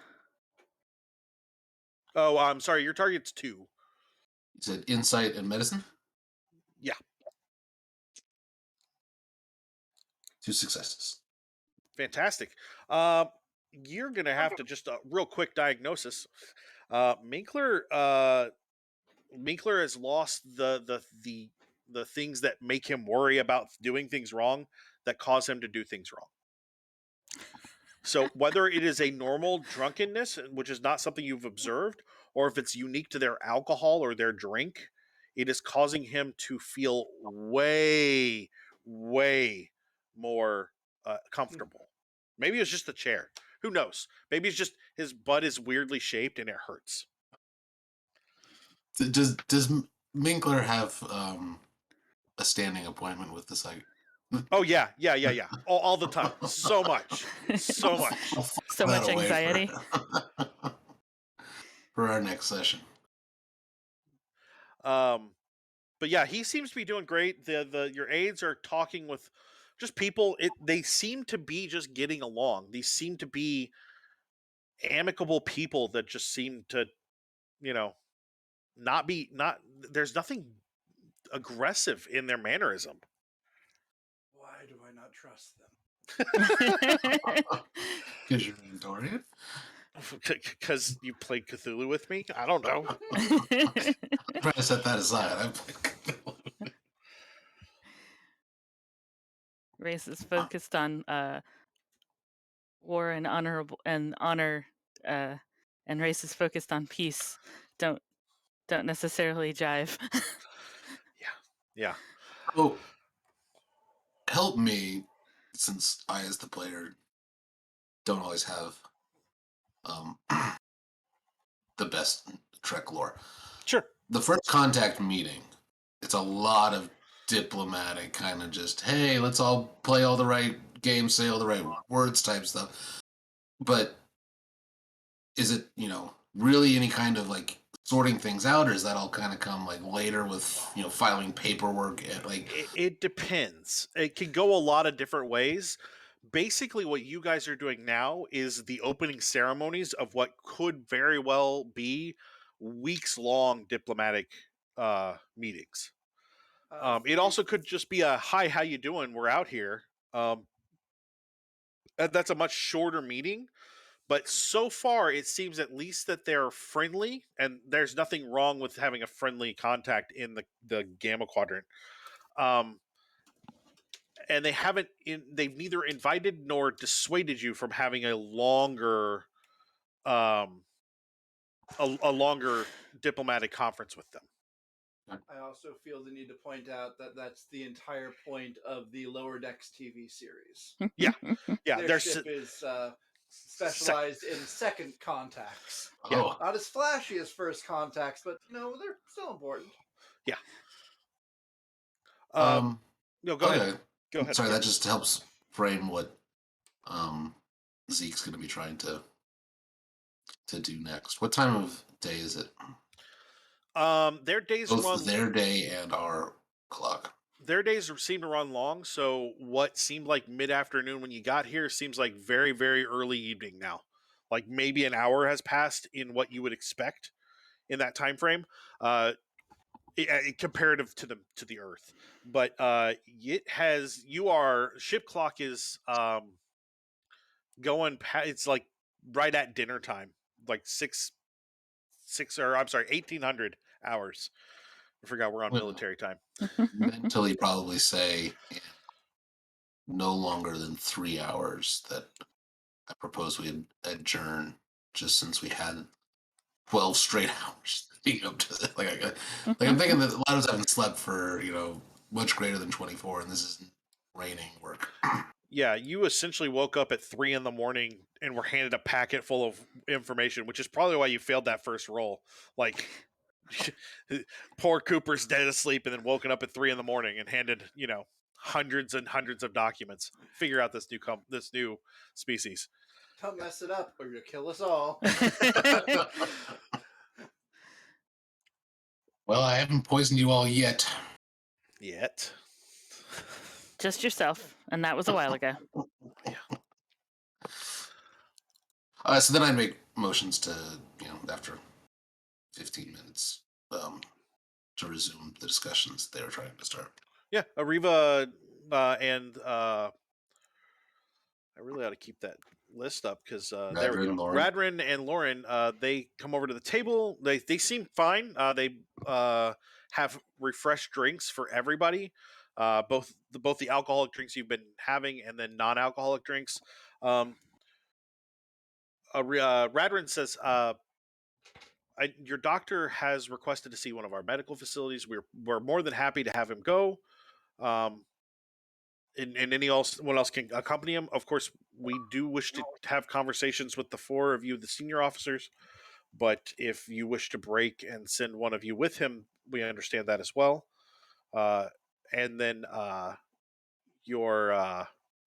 one of your attendants has asked to see the parliamentary room that we use, just to get a sense of what we do and how we do it. We don't have anybody we don't have it in session now, but the request was made, and we're happy to oblige to both. But I wanted to make sure you were aware before that anything like that happened. In these cases, we have found it is best, just for understanding purposes, that no single person from our team go to any one specific location. So if perhaps the doctor and Minkler want to go off, and that's how the doctor dies. Together, and then there's the aide and one other security person. So yeah, sure. those 2 people. Can you give me a presence and command roll? And you are essentially trying to not say we don't trust you by saying what you just said, which I know is you made it sound nice, and I'm good with that, but you need to make it actually sound nice. Sure. So that would be a diplomacy focus as well. Thank you. Not with my command that it makes that much sense. Difficulty is going to be a 2. Well, I'm glad that I rolled a 3, which is actually a critical, plus a 9. So that's a piece of momentum. So you'll generate a momentum. There we go. So that'll put us at 4. Yeah. So yeah, you mentioned this, and Radrin nods and says that is probably quite wise to not have a member wander off alone, a member of your crew. So we are happy to take whoever, and just have them meet us over here, and like motions to where they need to go, and then they are led off to their independent places. I did that kind of giving, like Commander Alado, like that subtle side eye, like you're okay with this type thing. But yeah, she'll give that slight nod. Minkler's far too drunk to kill anybody. Yeah. Minkler's happy. You also sent him with the doctor, so if he trips over his own feet, there's someone right there to help. The less the drunker he is, the more I'm worried about him. So Ariva says it is appropriate now to discuss less cordial matters. So we would like to discuss the ship of ours that you have on your vessel, and the members of the Nucracy that you have that have gone missing. Could you give us details on what exactly happened? I assume that the captain would have outlined some Yeah. set of boundaries on that. Well, and yeah, basically you can give the information. There's no reason to not give the information. Okay. Then I would state it frankly and directly. I would kind of like not brass tacks it, but it'd be very factual, so I would try not to color it. Okay. Can you give me... Yeah, let's go with another Presence Command roll. It's kind of your ability to talk with them. The Presence Command? Yeah, difficulty is going to be a 2 again. And diplomacy still applies.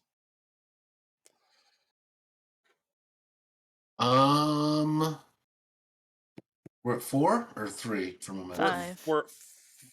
I've got you at 4. 4? Okay. Yeah. Sorry, I thought you said 5 earlier. So I've only got a 13, so I'd like to buy one if... Yeah, sure. Oh, go for it. So that'll put us back down to 3. Okay, I got 2 successes. And an 18, which is fun.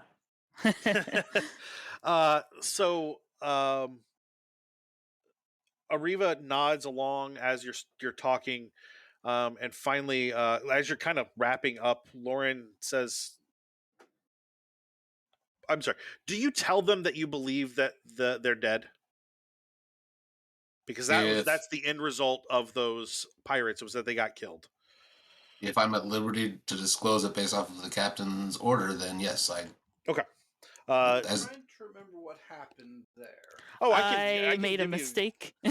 I can give you a rundown. So you guys knocked the ship pretty hard, and they surrendered. And then Gultakeni showed up and demanded that the ship be turned over to him because he was chasing them down.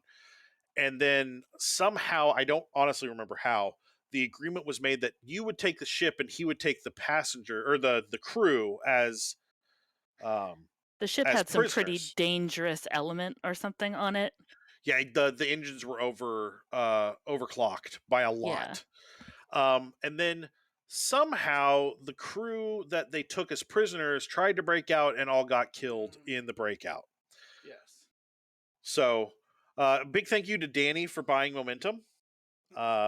That'll be helpful when Minkler, catches everything on fire and tosses the world into the sun. In that case, I'm definitely like super straightforward. If while we feel justified in our actions, that we were responsible directly.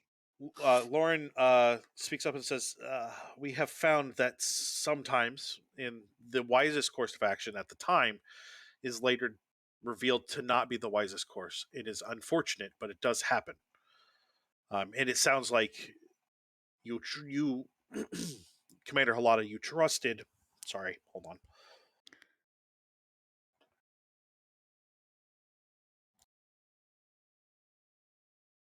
Sorry, I just had a thing in my throat. It happens. You trusted an officer of another government that you had a treaty with, and unfortunately, that trust was unfounded through no knowledge of your own. Yes. I'm glad you see it that way.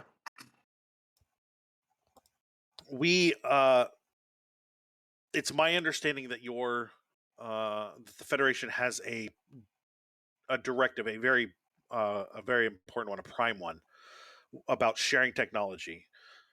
And in that vein, we would petition that our ship be returned to us.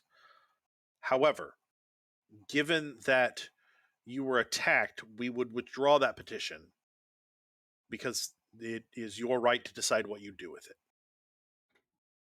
You would or you do remove your petition?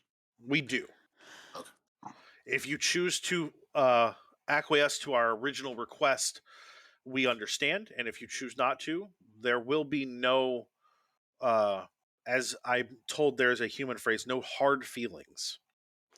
Very well said. That is something that is very forthright of you to say, and we thank you for that directness. As it is a matter of some import between us, I would ask some time to think on this before we state any direct decision regarding it to you. Of course, you must confer with your commander and your captain, and we absolutely understand that. I would like to pass along some other information that there Please. are at least a dozen other ships of the same type that are missing from our defensive fleet. We have also seen the Cardassians moving in such a way that a conflict will happen between the Cardassians and the Federation in a short time, in the next 6 months to a year. Powerful knowledge that is in some ways backed from some of the exchanging of knowledge for wisdom that we have done here today.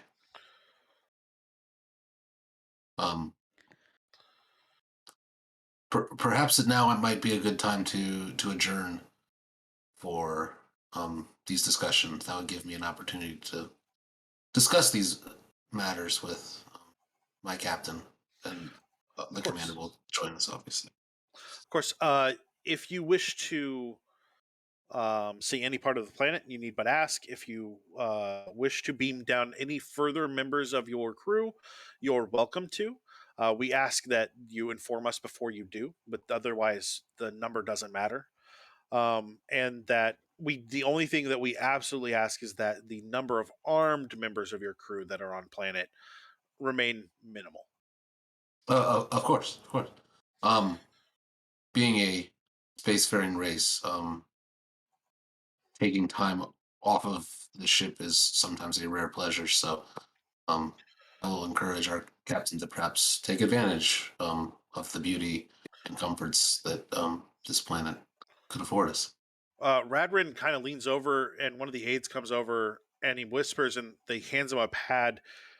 It's very similar to yours, except that it is not nearly as thin. It's got some bulk to it, and he hands it to you, Commander, or to you, Zeke, and says, "This has information on some of what we believe are the nicer sites of our planet.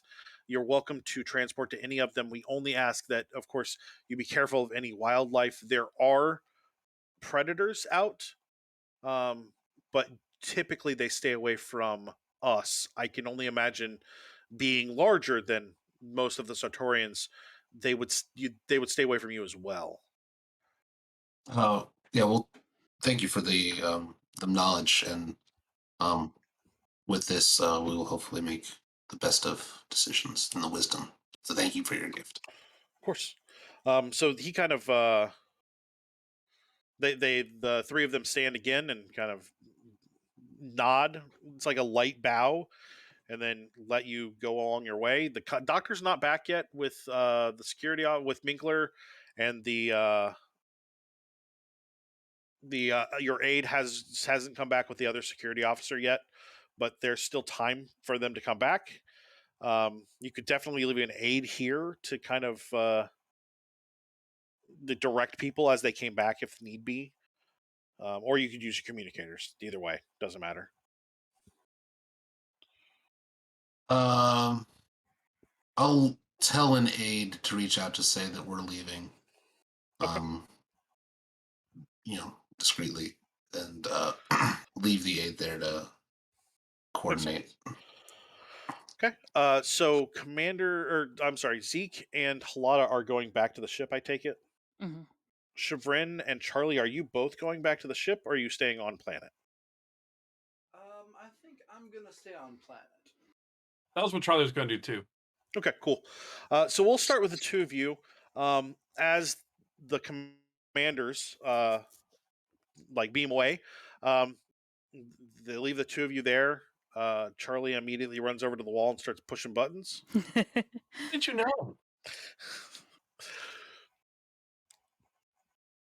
So It's yeah, not- go it's ahead. not that Charlie would push buttons randomly, but Charlie very cautiously, but still very like fervently, is going to kind of just like creep on up to the wall computer Mhm. and just kind of be like, you know, first he's looking at it, he's checking out the buttons, he's looking at the finish, he's thinking, you know, that's some good color choices, you know, very nondescript, could barely even tell it's technology.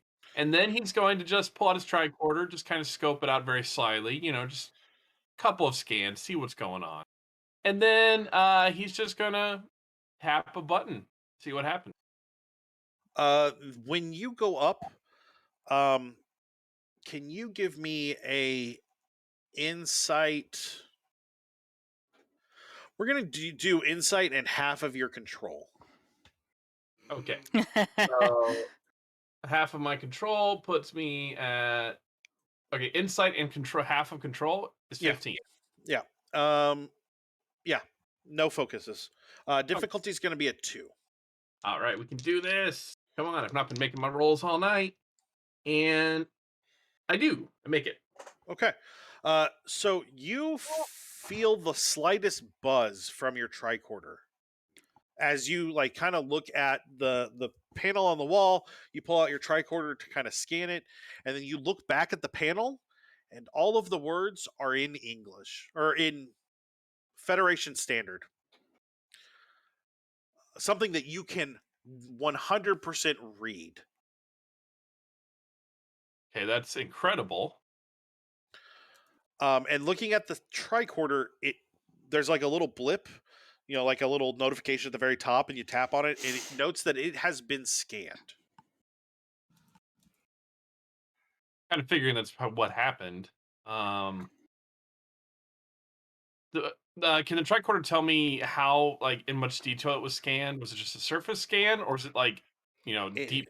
It's potential that the entirety of the database in the tricorder has been downloaded. Well, that's no good. I'm going to access the computer and Oh, see if I bring up any information. Ensign Maddie's here. Ensign Maddie. I'm sorry, you said you were going to access what for information? I'm accessing the computer's pretty much the mainframe. I'm going to see what the landing page is when I tap it, try to access it. But then I'm going to see if I can try to figure out where the tricorder information went. It essentially says "Welcome, Lieutenant Charlie," and then gives you options for sightseeing and things that aren't security related, but basically opens up a lot. Sciences that they have discovered, animals and plants about, or like information about their flora and fauna. Essentially, what you could find on Wikipedia is right there, as well as some basic controls and the ability to like uh, request transportation, not a transporter, but like a sky car, essentially, to take you from here to wherever. I'm going to see if I can download pretty much their computer into the tricorder. Do you want the Wikipedia or do you want something deeper? Wikipedia. Okay. It won't download in the tricorder. There's too much information, but you can essentially download it into a subsection of the mainframe on the Serenitis. Ooh. I'm not going to do that. Mainly because with how smart their computers are, I don't really want to give them access to the Federation mainframe. Sure. So I'm just going to see if I can just download it onto the tricorder and then essentially turn off the Wi-Fi on the tricorder. Yeah, you can give me a reason engineering, and I'd say subspace fields would apply. Only one success. Okay, that's going to be enough. You can kind of section off a portion of the tricorder's database so that it will not transmit from there. However, you can only get about a quarter of the information from the Wikipedia. Do you want a smattering of things, or are you looking for anything specific? The basics of their culture. Charlie's not going to do anything illegal by Federation or by their standards. He's just going to see what information he can download and how quickly it can be downloaded, because he's just impressed with this technology. Yeah, Charlie's sure. not planning on doing like espionage. He's just really more of a, wow, their computer's really fast. Wow, I can't even download their entirety of Wikipedia. Yeah, so like I guess it's space Wikipedia, isn't it? The tricorder is having a little bit of processing trouble because it is not prepared to go from trinary to binary, but it seems to be doing okay. You have to stand there for a couple of minutes. One of the aides comes up and mentions that you should definitely get some of their recipes, because if you do these things, and he touches the screen a couple of times, they should be able to feed into your replicators.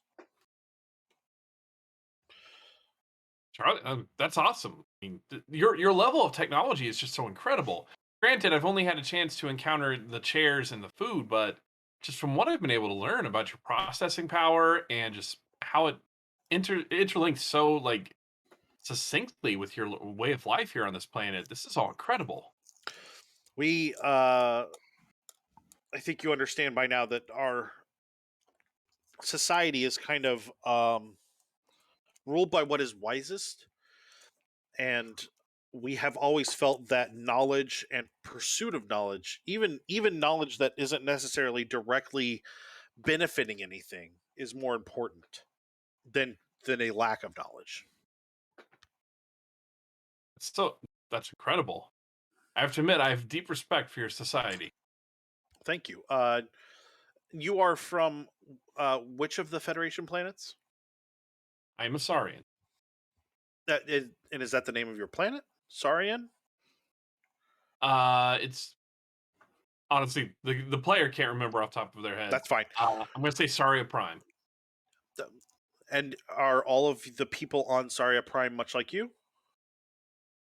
Not all, but we are a lot alike.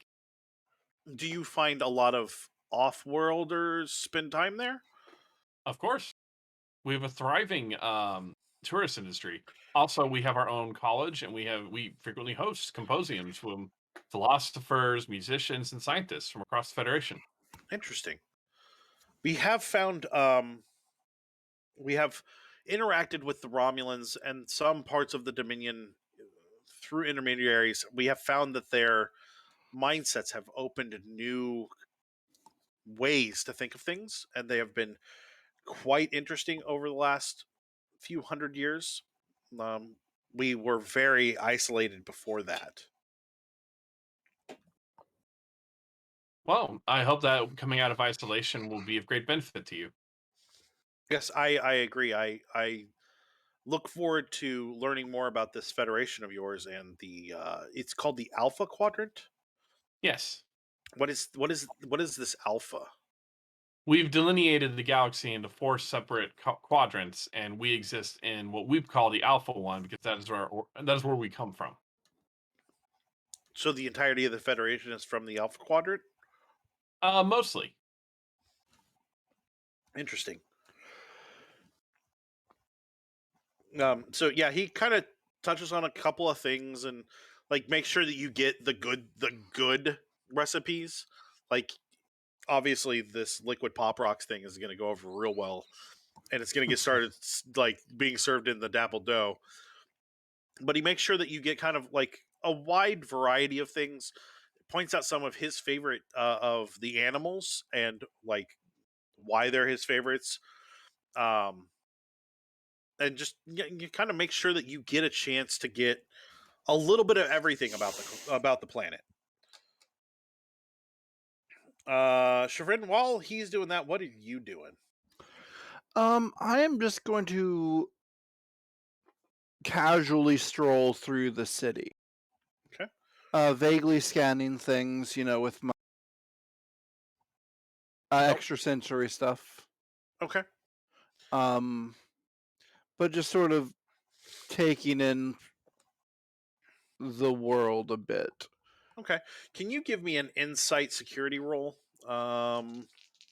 Command tactics would apply. Sure thing.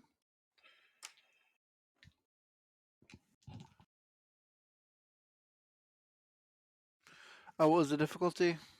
I'm sorry. It's a difficulty of 2. You said it was command, no, insight security. insight, and security. Okay, so that'd be 13. I got 1 success. Okay. As you're kind of walking through, a couple of things that you notice is that your eye replacement can pick up like background radiation and energy flows, and the whole city is wired. And on top of that, there seems to be a wireless energy source that powers things that are not attached. So like one of the pillars kind of in the middle of something, there's not wires that come up under the ground into it. It is powered by almost like a power Wi-Fi. Okay. And that everything is interconnected, so that pillar still has the same computing abilities that all of the buildings do. And it still is very much like clearly there, but still like fades into the background pretty nicely. It's very aesthetically pleasing. As you kind of walk around, you notice that everyone kind of has a thing they're doing and seems to be happy with what they're doing. This looks very much like Earth on like a shorter scale. Like no joke there, but like if this were Earth, this would seem pretty right. Everybody seems pretty content. You walk by some restaurants. People are sitting and eating. You walk by some entertainment venues. They're playing some sort of weird sport that involves rocks. Like you do notice that there seems to be the ability for the inhabitants of the planet to consume things that most Federation members definitely could not, like rocks and minerals and full-on metal. Yeah. Which is very different than what you're kind of used to at all. But everybody seems happy. And you eventually come not to the edge of the city, but to kind of like a darker, or not darker, like an outer side of the city after you've been walking for a little bit. And you do run across a small group of what seem to be younger Satorians, kind of lounging around a fountain. All right. Can I hear anything that they're talking about, or? Give me insight. Yeah, security. Insight security. All right. Insight security. And again, using the sort of enhanced. Yeah. All right, that is 2 successes. Okay. I didn't set it. I gotta remember to do that. So you pick up on kind of like the conversation is very much they're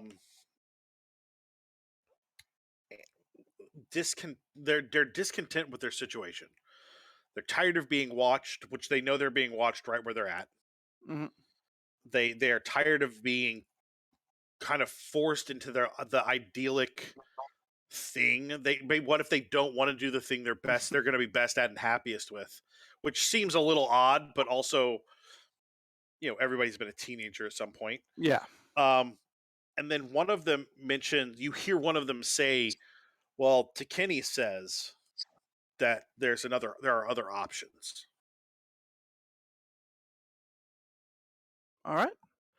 I'm going to kind of sort of make a show of like examining some of the stuff around while continuing to sort of eavesdrop on these people. You're there for a couple minutes before one of them kind of stands up, and he touches the screen on the wall, like kind of next to him, Mhm. and he says, "Are you Chevrin? Yes. You from the Federation? Mhm. What makes you think that you should be over here?" Well, I'm just examining. My joints get a little stiff if I don't move around a bit. So you don't have good doctors in the Federation? They couldn't help you with replacing those? Oh, we do, but age comes for us all. You are sensing the amount of hostility, even just in like the very kind of grumpy way in him, is Mhm. far more than you've sensed in anyone else the entire time you've been here. It's unsettling how comparatively how angry and aggressive he is. Mhm. And he's not even really being that, like, you're an Andorian. This is like good morning to you. Yeah. But it is considerably more than what you've dealt with. Mhm. I think to test this, I'm going to try to, I don't know, inflame him a little more. I'm not exactly sure what that would be. Let's have you roll presence and command. Yeah, just trying to like find the right Yeah, words. good call. Difficulty, we'll call it a difficulty of 2. All right. You said presence command? Yeah. All right. How many we have 4 momentum. I will go ahead and spend 1. Okay. I take it that command tactics probably couldn't help with this. Not really. This is if you Yeah. had bullying tactics, I'd let you use it. Pulling back on my history as a fierce warrior. Right. Well, that is a 6 and a 1, so that is 3 successes. Fantastic. And I forgot to roll the 3rd dice. You should roll that, because there might be complications. That is an 8, so 4 successes. So you'll that'll put you guys at 5 momentum. Is this a social roll? Yeah. Okay, then I will also get to use my cold reading ability. Okay. What does that do? It gives me a bonus momentum that I have to spend on the additional information spend. Okay. So do you just verbally accost him? Not directly. It's sort of the continuing the converse. I don't know how to do this, and so you Rob doesn't. Passively aggressively accost him? Yeah, kind of the you'll know when you're older. These things happen to us all. It's all part of the plan. Sort of going against what he was saying about. Sure. He gets a little kind of. It's almost like you get his like his feathers ruffled, and the couple of the other Adolescents, yeah, they stand up and like move towards him. And a couple of things that you notice is that they are all very angry, and doesn't seem like that's out of the question. But a couple of them have marks on their necks that don't look natural. Almost like it's a darker portion of their skin, but like in what you would have to say almost looks like a hypo spray kind of pattern. Okay. Are any of them armed visibly? No. Okay.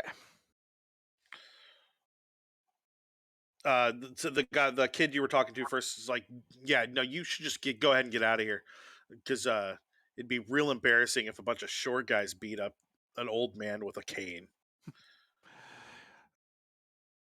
But I thought everything was predetermined here. Yes, it's predetermined we're going to kick your ass. I'll take a step forward. All right. So, yeah, we're gonna pause that right there because I'm running out of time. Can we do a cut? Can I just say what I want to happen? Yeah, absolutely. Basically, ideally, I want him to throw a punch at me. I basically duck around, crack him in the back of the knee with my cane, and then sort of pull him by the ear to the local whoever's in charge to have a discussion about some things. Let's have you roll reason command first with Federation protocol falling in that. Okay. Difficulty? 1. I got 1 success and 1 complication. Fantastic. So you know that could cause problems, a lot of problems for you. Like this could be real bad for you. Okay. But that kid is Be asking quick, for not it. be happy. Yeah. So I would say what more likely would happen is that he would throw a punch, you crack him in the knee. His knee doesn't buckle because they are hardy like people, and then they run off because they've never actually been confronted with violence, and you just kind of let them go. Yeah. And we're going to call that the complication too, is that they just book it. Mhm. We're going to pop back to the ship. Commander Cooper and Halada, you beam back to the ship and I assume go to the captain's ready room. Yeah, and I'm trying to remember how many modifications we made to this ship because I know we took it on a joyride. You cleaned up the modification or the modifications that were made so the engines are safe. Mm-hmm. But other than that, you didn't really mess with it. You just learned how to pilot it and fixed it because it was. It's like they tore apart all of the engine and the wiring to hotwire it. Okay. Yeah. So Commander Ambara has been spending a lot of time, and I think Victra too, they both been spending a lot of time like cleaning it up and making sure that it is working correctly, that all the ducks are actually in a row and not just somewhere in the field over there. Right. So yeah, so kind of on the trip to the captain, Zeke will probably be talking to Halada, and because he's been on the ship, I think, like after it got cleaned up, he got to go on that test drive. Yeah. But otherwise, like, I'm not like he wasn't in the initial thing with the pirates. Like I'm sure he's been informed about a lot of the pirate stuff, but he hasn't been directly involved necessarily in a lot of because we're not negotiating with the pirates. So he'll be kind of looking to Halada to be like, is this something we can reasonably get rid of, or are there other interests where we need to hold on to it? I think our main interest in it was to have a chance to look at the technology and make sure that it wasn't going to explode because it was very dangerous when we took it aboard. I don't think there'd be any harm in giving it back to them based on the fact that they seem to want to have an open exchange. If what on the surface, they seem to be with their intent, and I don't have any strong cause to question that yet, then give it back to them would earn us a lot of points towards potential allyship, and if they're correct about a forthcoming confrontation between these Cardassians in their true way and the Federation, then we'll probably need all the friends we can get. Absolutely.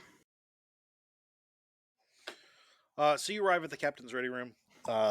He's sitting behind his desk, kind of looking at some pads, and his little laptop-y thing is open. And as you walk in, he says, "Commanders, how is the planet going?" We had a very long. I'll take the leader because I'll assume that Alana wants me to. Yep. Okay. We had a very long meal that had lots of interesting conversations in terms of just broadening our connections to this species. They certainly have technology that in some ways, specifically in kind of sensors, is ahead of our own. They highly value wisdom, but you saw that in my initial reported the files. And so kind of like having the wisdom to, in some ways, predict what they believe is going to happen, and that they seem to be able to do by their reports with some accuracy is something that they highly value. And so they've warned us that they're forecasting a conflict between the Cardassians and ourselves within the next 6 months. So an oracle of sorts. That's what they're proclaiming themselves to be. We don't necessarily we haven't yet seen that the accuracy of their predictions. As you informed us that this does relate to the pirate ship that we have in our hold. According to them, per their customs, since that is their technology, and they've referenced our Prime Directive, which I don't know that it entirely applies in this quite sense, but certainly in all first contacts and getting other species, we need to work out quite a few things. The end result is that they've essentially said it'd be great if we could get that back. There was no threat about it. They're kind of said, like, normally we would do this, but since we took, was it damage? Or Because was it used against us? Because it was used against us, and we claimed it basically as right of I guess conquest. I don't quite understand where they were coming from with that, but they basically said normally we would just ask for it back directly, but we are saying we're making that request and then immediately taking it back because it attacked you.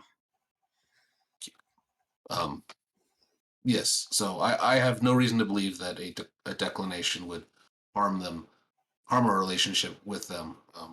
But I would think that giving them this back would earn us a lot of good graces, and certainly based upon their prediction of future conflict, we can probably use all the friends we can get if we feel that we can trust them. And nothing's been done there yet, but it's still so surface, Captain, that I certainly can't guarantee that they're going to be great. They could take the shuttle and of course tell us to go away. He hands Halata a pad and then taps on a different pad and then hands it to you, Zeke, and he says, "These are orders from Starfleet Security that we are to hold on to the ship until such time as we can track down the pirates. I can countermand these, but we have to answer for that, and I'm fine with doing that, but is it worth it?" I honestly would not. I think that they would probably respect a promise of giving it back to them once we have found the pirates. And they want us to find the pirates from the sounds of things. Okay. They did make mention that more of their ships are missing. How many? 10. Close. That's me not being sure. Okay, sorry. That's fine. Yeah, no, it was close. It was a dozen. Then I said a dozen because I take good notes and I'm not tired. Why don't we offer them? And this is my suggestion. Please, I would want your input on this. Why don't we offer them that when we go after the pirates, that to make sure that the proper justice is done, that they can send representatives with us, and that at that time, once we have the pirates in hand or handled, that the ship is theirs to take and have back. I think that sounds like an excellent plan. I like the invitation and trying to work towards collaboration and trying to have them reclaim their technology. If we have their cooperation, I think that if we can kind of get them to agree to this cooperation, then I would say that we could far outgain a shuttle by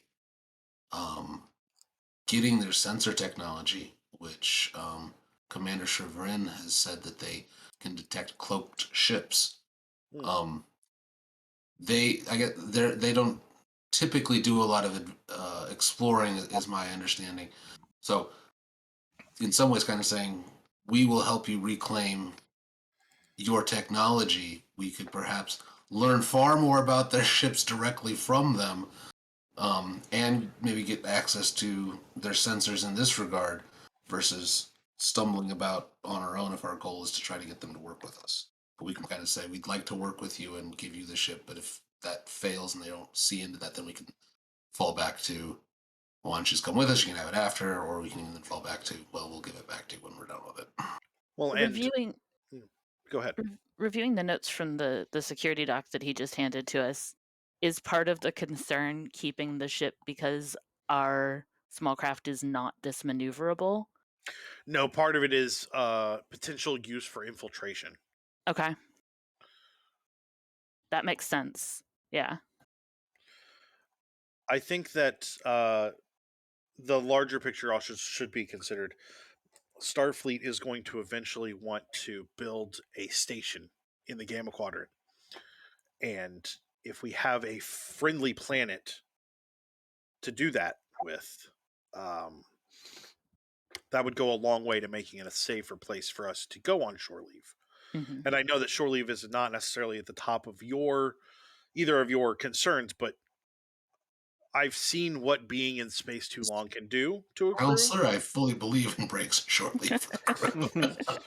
So but the ambassador, Zeke, whatever. So there's also a strength in having a home, and we don't have a home in the Gamma Quadrant right now, and I would like to work towards remedying that. But that is a longer term. That's a year or 2 or 3 from now. Mm-hmm. I think that they've shown. It sounds as though they've shown a very welcome planet for us.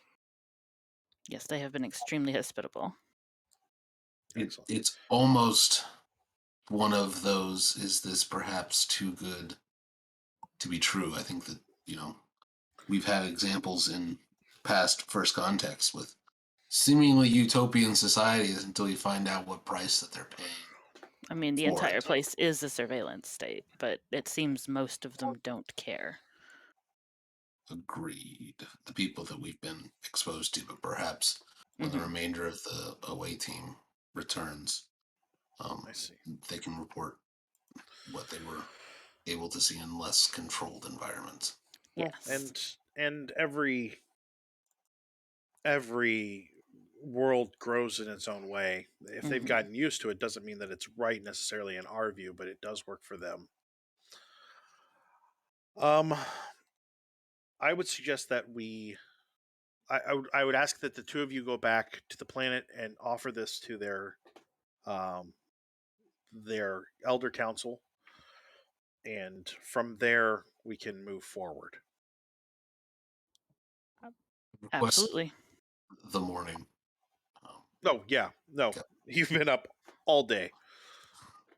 Give yourself. I work best with some sleep. I understand absolutely. So we'll say that crew goes up and down. There's a full-on shore leave allowed. So 200 or 300 members of the crew go down at a time. Everything seems to go fine. Chevron, you mentioned that the youths that were causing problems, and it's noted in the reports, but not a lot of concern is given to it, especially since you stood up a little bit to them and they ran off. Yeah, I also wanted to sort of search where they were hanging out to see if there was any sort of you said there was hypospray marks on their neck, to see if there was any drugs or. You do find a Cardassian hypospray. Yeah. Which you'll have to get analyzed, which we'll do between shows. Not a big deal, but yeah, there's definitely something going on there. I'll pocket that. So the next day, the commander, Halada, and Cooper go down to the planet and meet with Elder Ariva. Bring some sort of food that I trust is edible. Where's Cooper from? A rural agricultural planet that I haven't named yet. It's a frontier colony. Cool. So, okay, no, that's fine. So you bring them something hearty and like a stew or something. Yeah. They they accept it and seem to enjoy it thoroughly. It is a much shorter ceremony for the meal. It's more of like they're having an afternoon tea than a meal kind of feel to it. So after you are done eating the bit that you brought, the elder says, "So you've spoken with your captain, and you've discussed what exactly is going on. What decisions were made?" We're hoping that you might be interested in a commitment to a cause. You mentioned that the shuttle that we have is your technology, and so in some ways you feel that you have a right to it. That you're quick to explain that we have a right to it as well. But I think I also heard mention that others of your ships are missing. Um, we're interested in perhaps tracking these down as a part of the harm that this one ship did us. We feel that there are others working together. And as you've mentioned, you're potentially foreseeing or you're, I don't know what word they used. Predicting. Like predicting a conflict between the Cardassians and ourselves, the Federation. While we certainly by no means want to drag you into that directly, if we could perhaps work together to reclaim your other 10 pieces of technology, then we certainly don't have any cause to then hold on to the technology that we have of yours right now. It would be a way for us to work together on a common goal to see what potential fruits of further collaboration and cooperation could garner to both of our benefits. Excellent. I think that is acceptable. If we are to pursue them, I assume that's what you're looking for. Yes. I would like to suggest sending our eldest seeker. Seekers are what we call they're not even really protectors. It's really more of following through with, when there's a problem, following through with getting everything in order and making sure we have the full story. But Seeker Garzo, I would like to send her and other seekers with you when this comes about, when you're ready to pursue this. I think that would be perfectly acceptable and a great way for us to strengthen our knowledge of each other, which will make us wiser. Fantastic. That's actually going to be a great place for us to stop tonight. Seeker Garzo will be back in just a few weeks, played by a fantastic guest star, Monica. Monica's actually in chat. I don't know if she's still paying attention, but I can see her name. Monica's going to be joining us in the future for this was Judgment. Oh man, what's the name of this episode, Matt? Wow, it's Judgment Pronounced, and she'll be back for Judgment Enforced. That'll be next month, actually. We've got a couple of weeks on that. Don't forget, you can go over to our Facebook and our Twitter. You can check all those out. And that's not where I want to be. I got to click on the right window.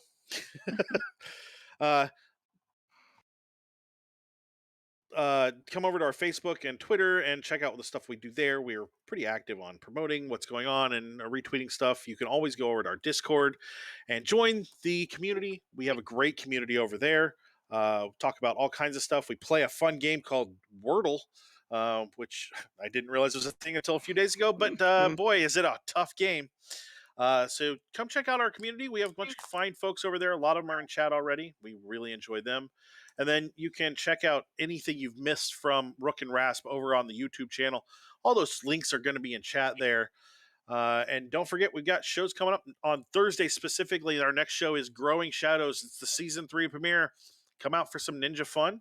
And then come back on Saturday for some seriously Let's Play for Kids on Bikes, which seriously, our Kids on Bikes is a fantastic system. I really like it. So Kids on Bikes, that show is fun. Yeah. So yeah, come back out for that, and we will talk to you guys hopefully real soon. Bye. Bye. Bye.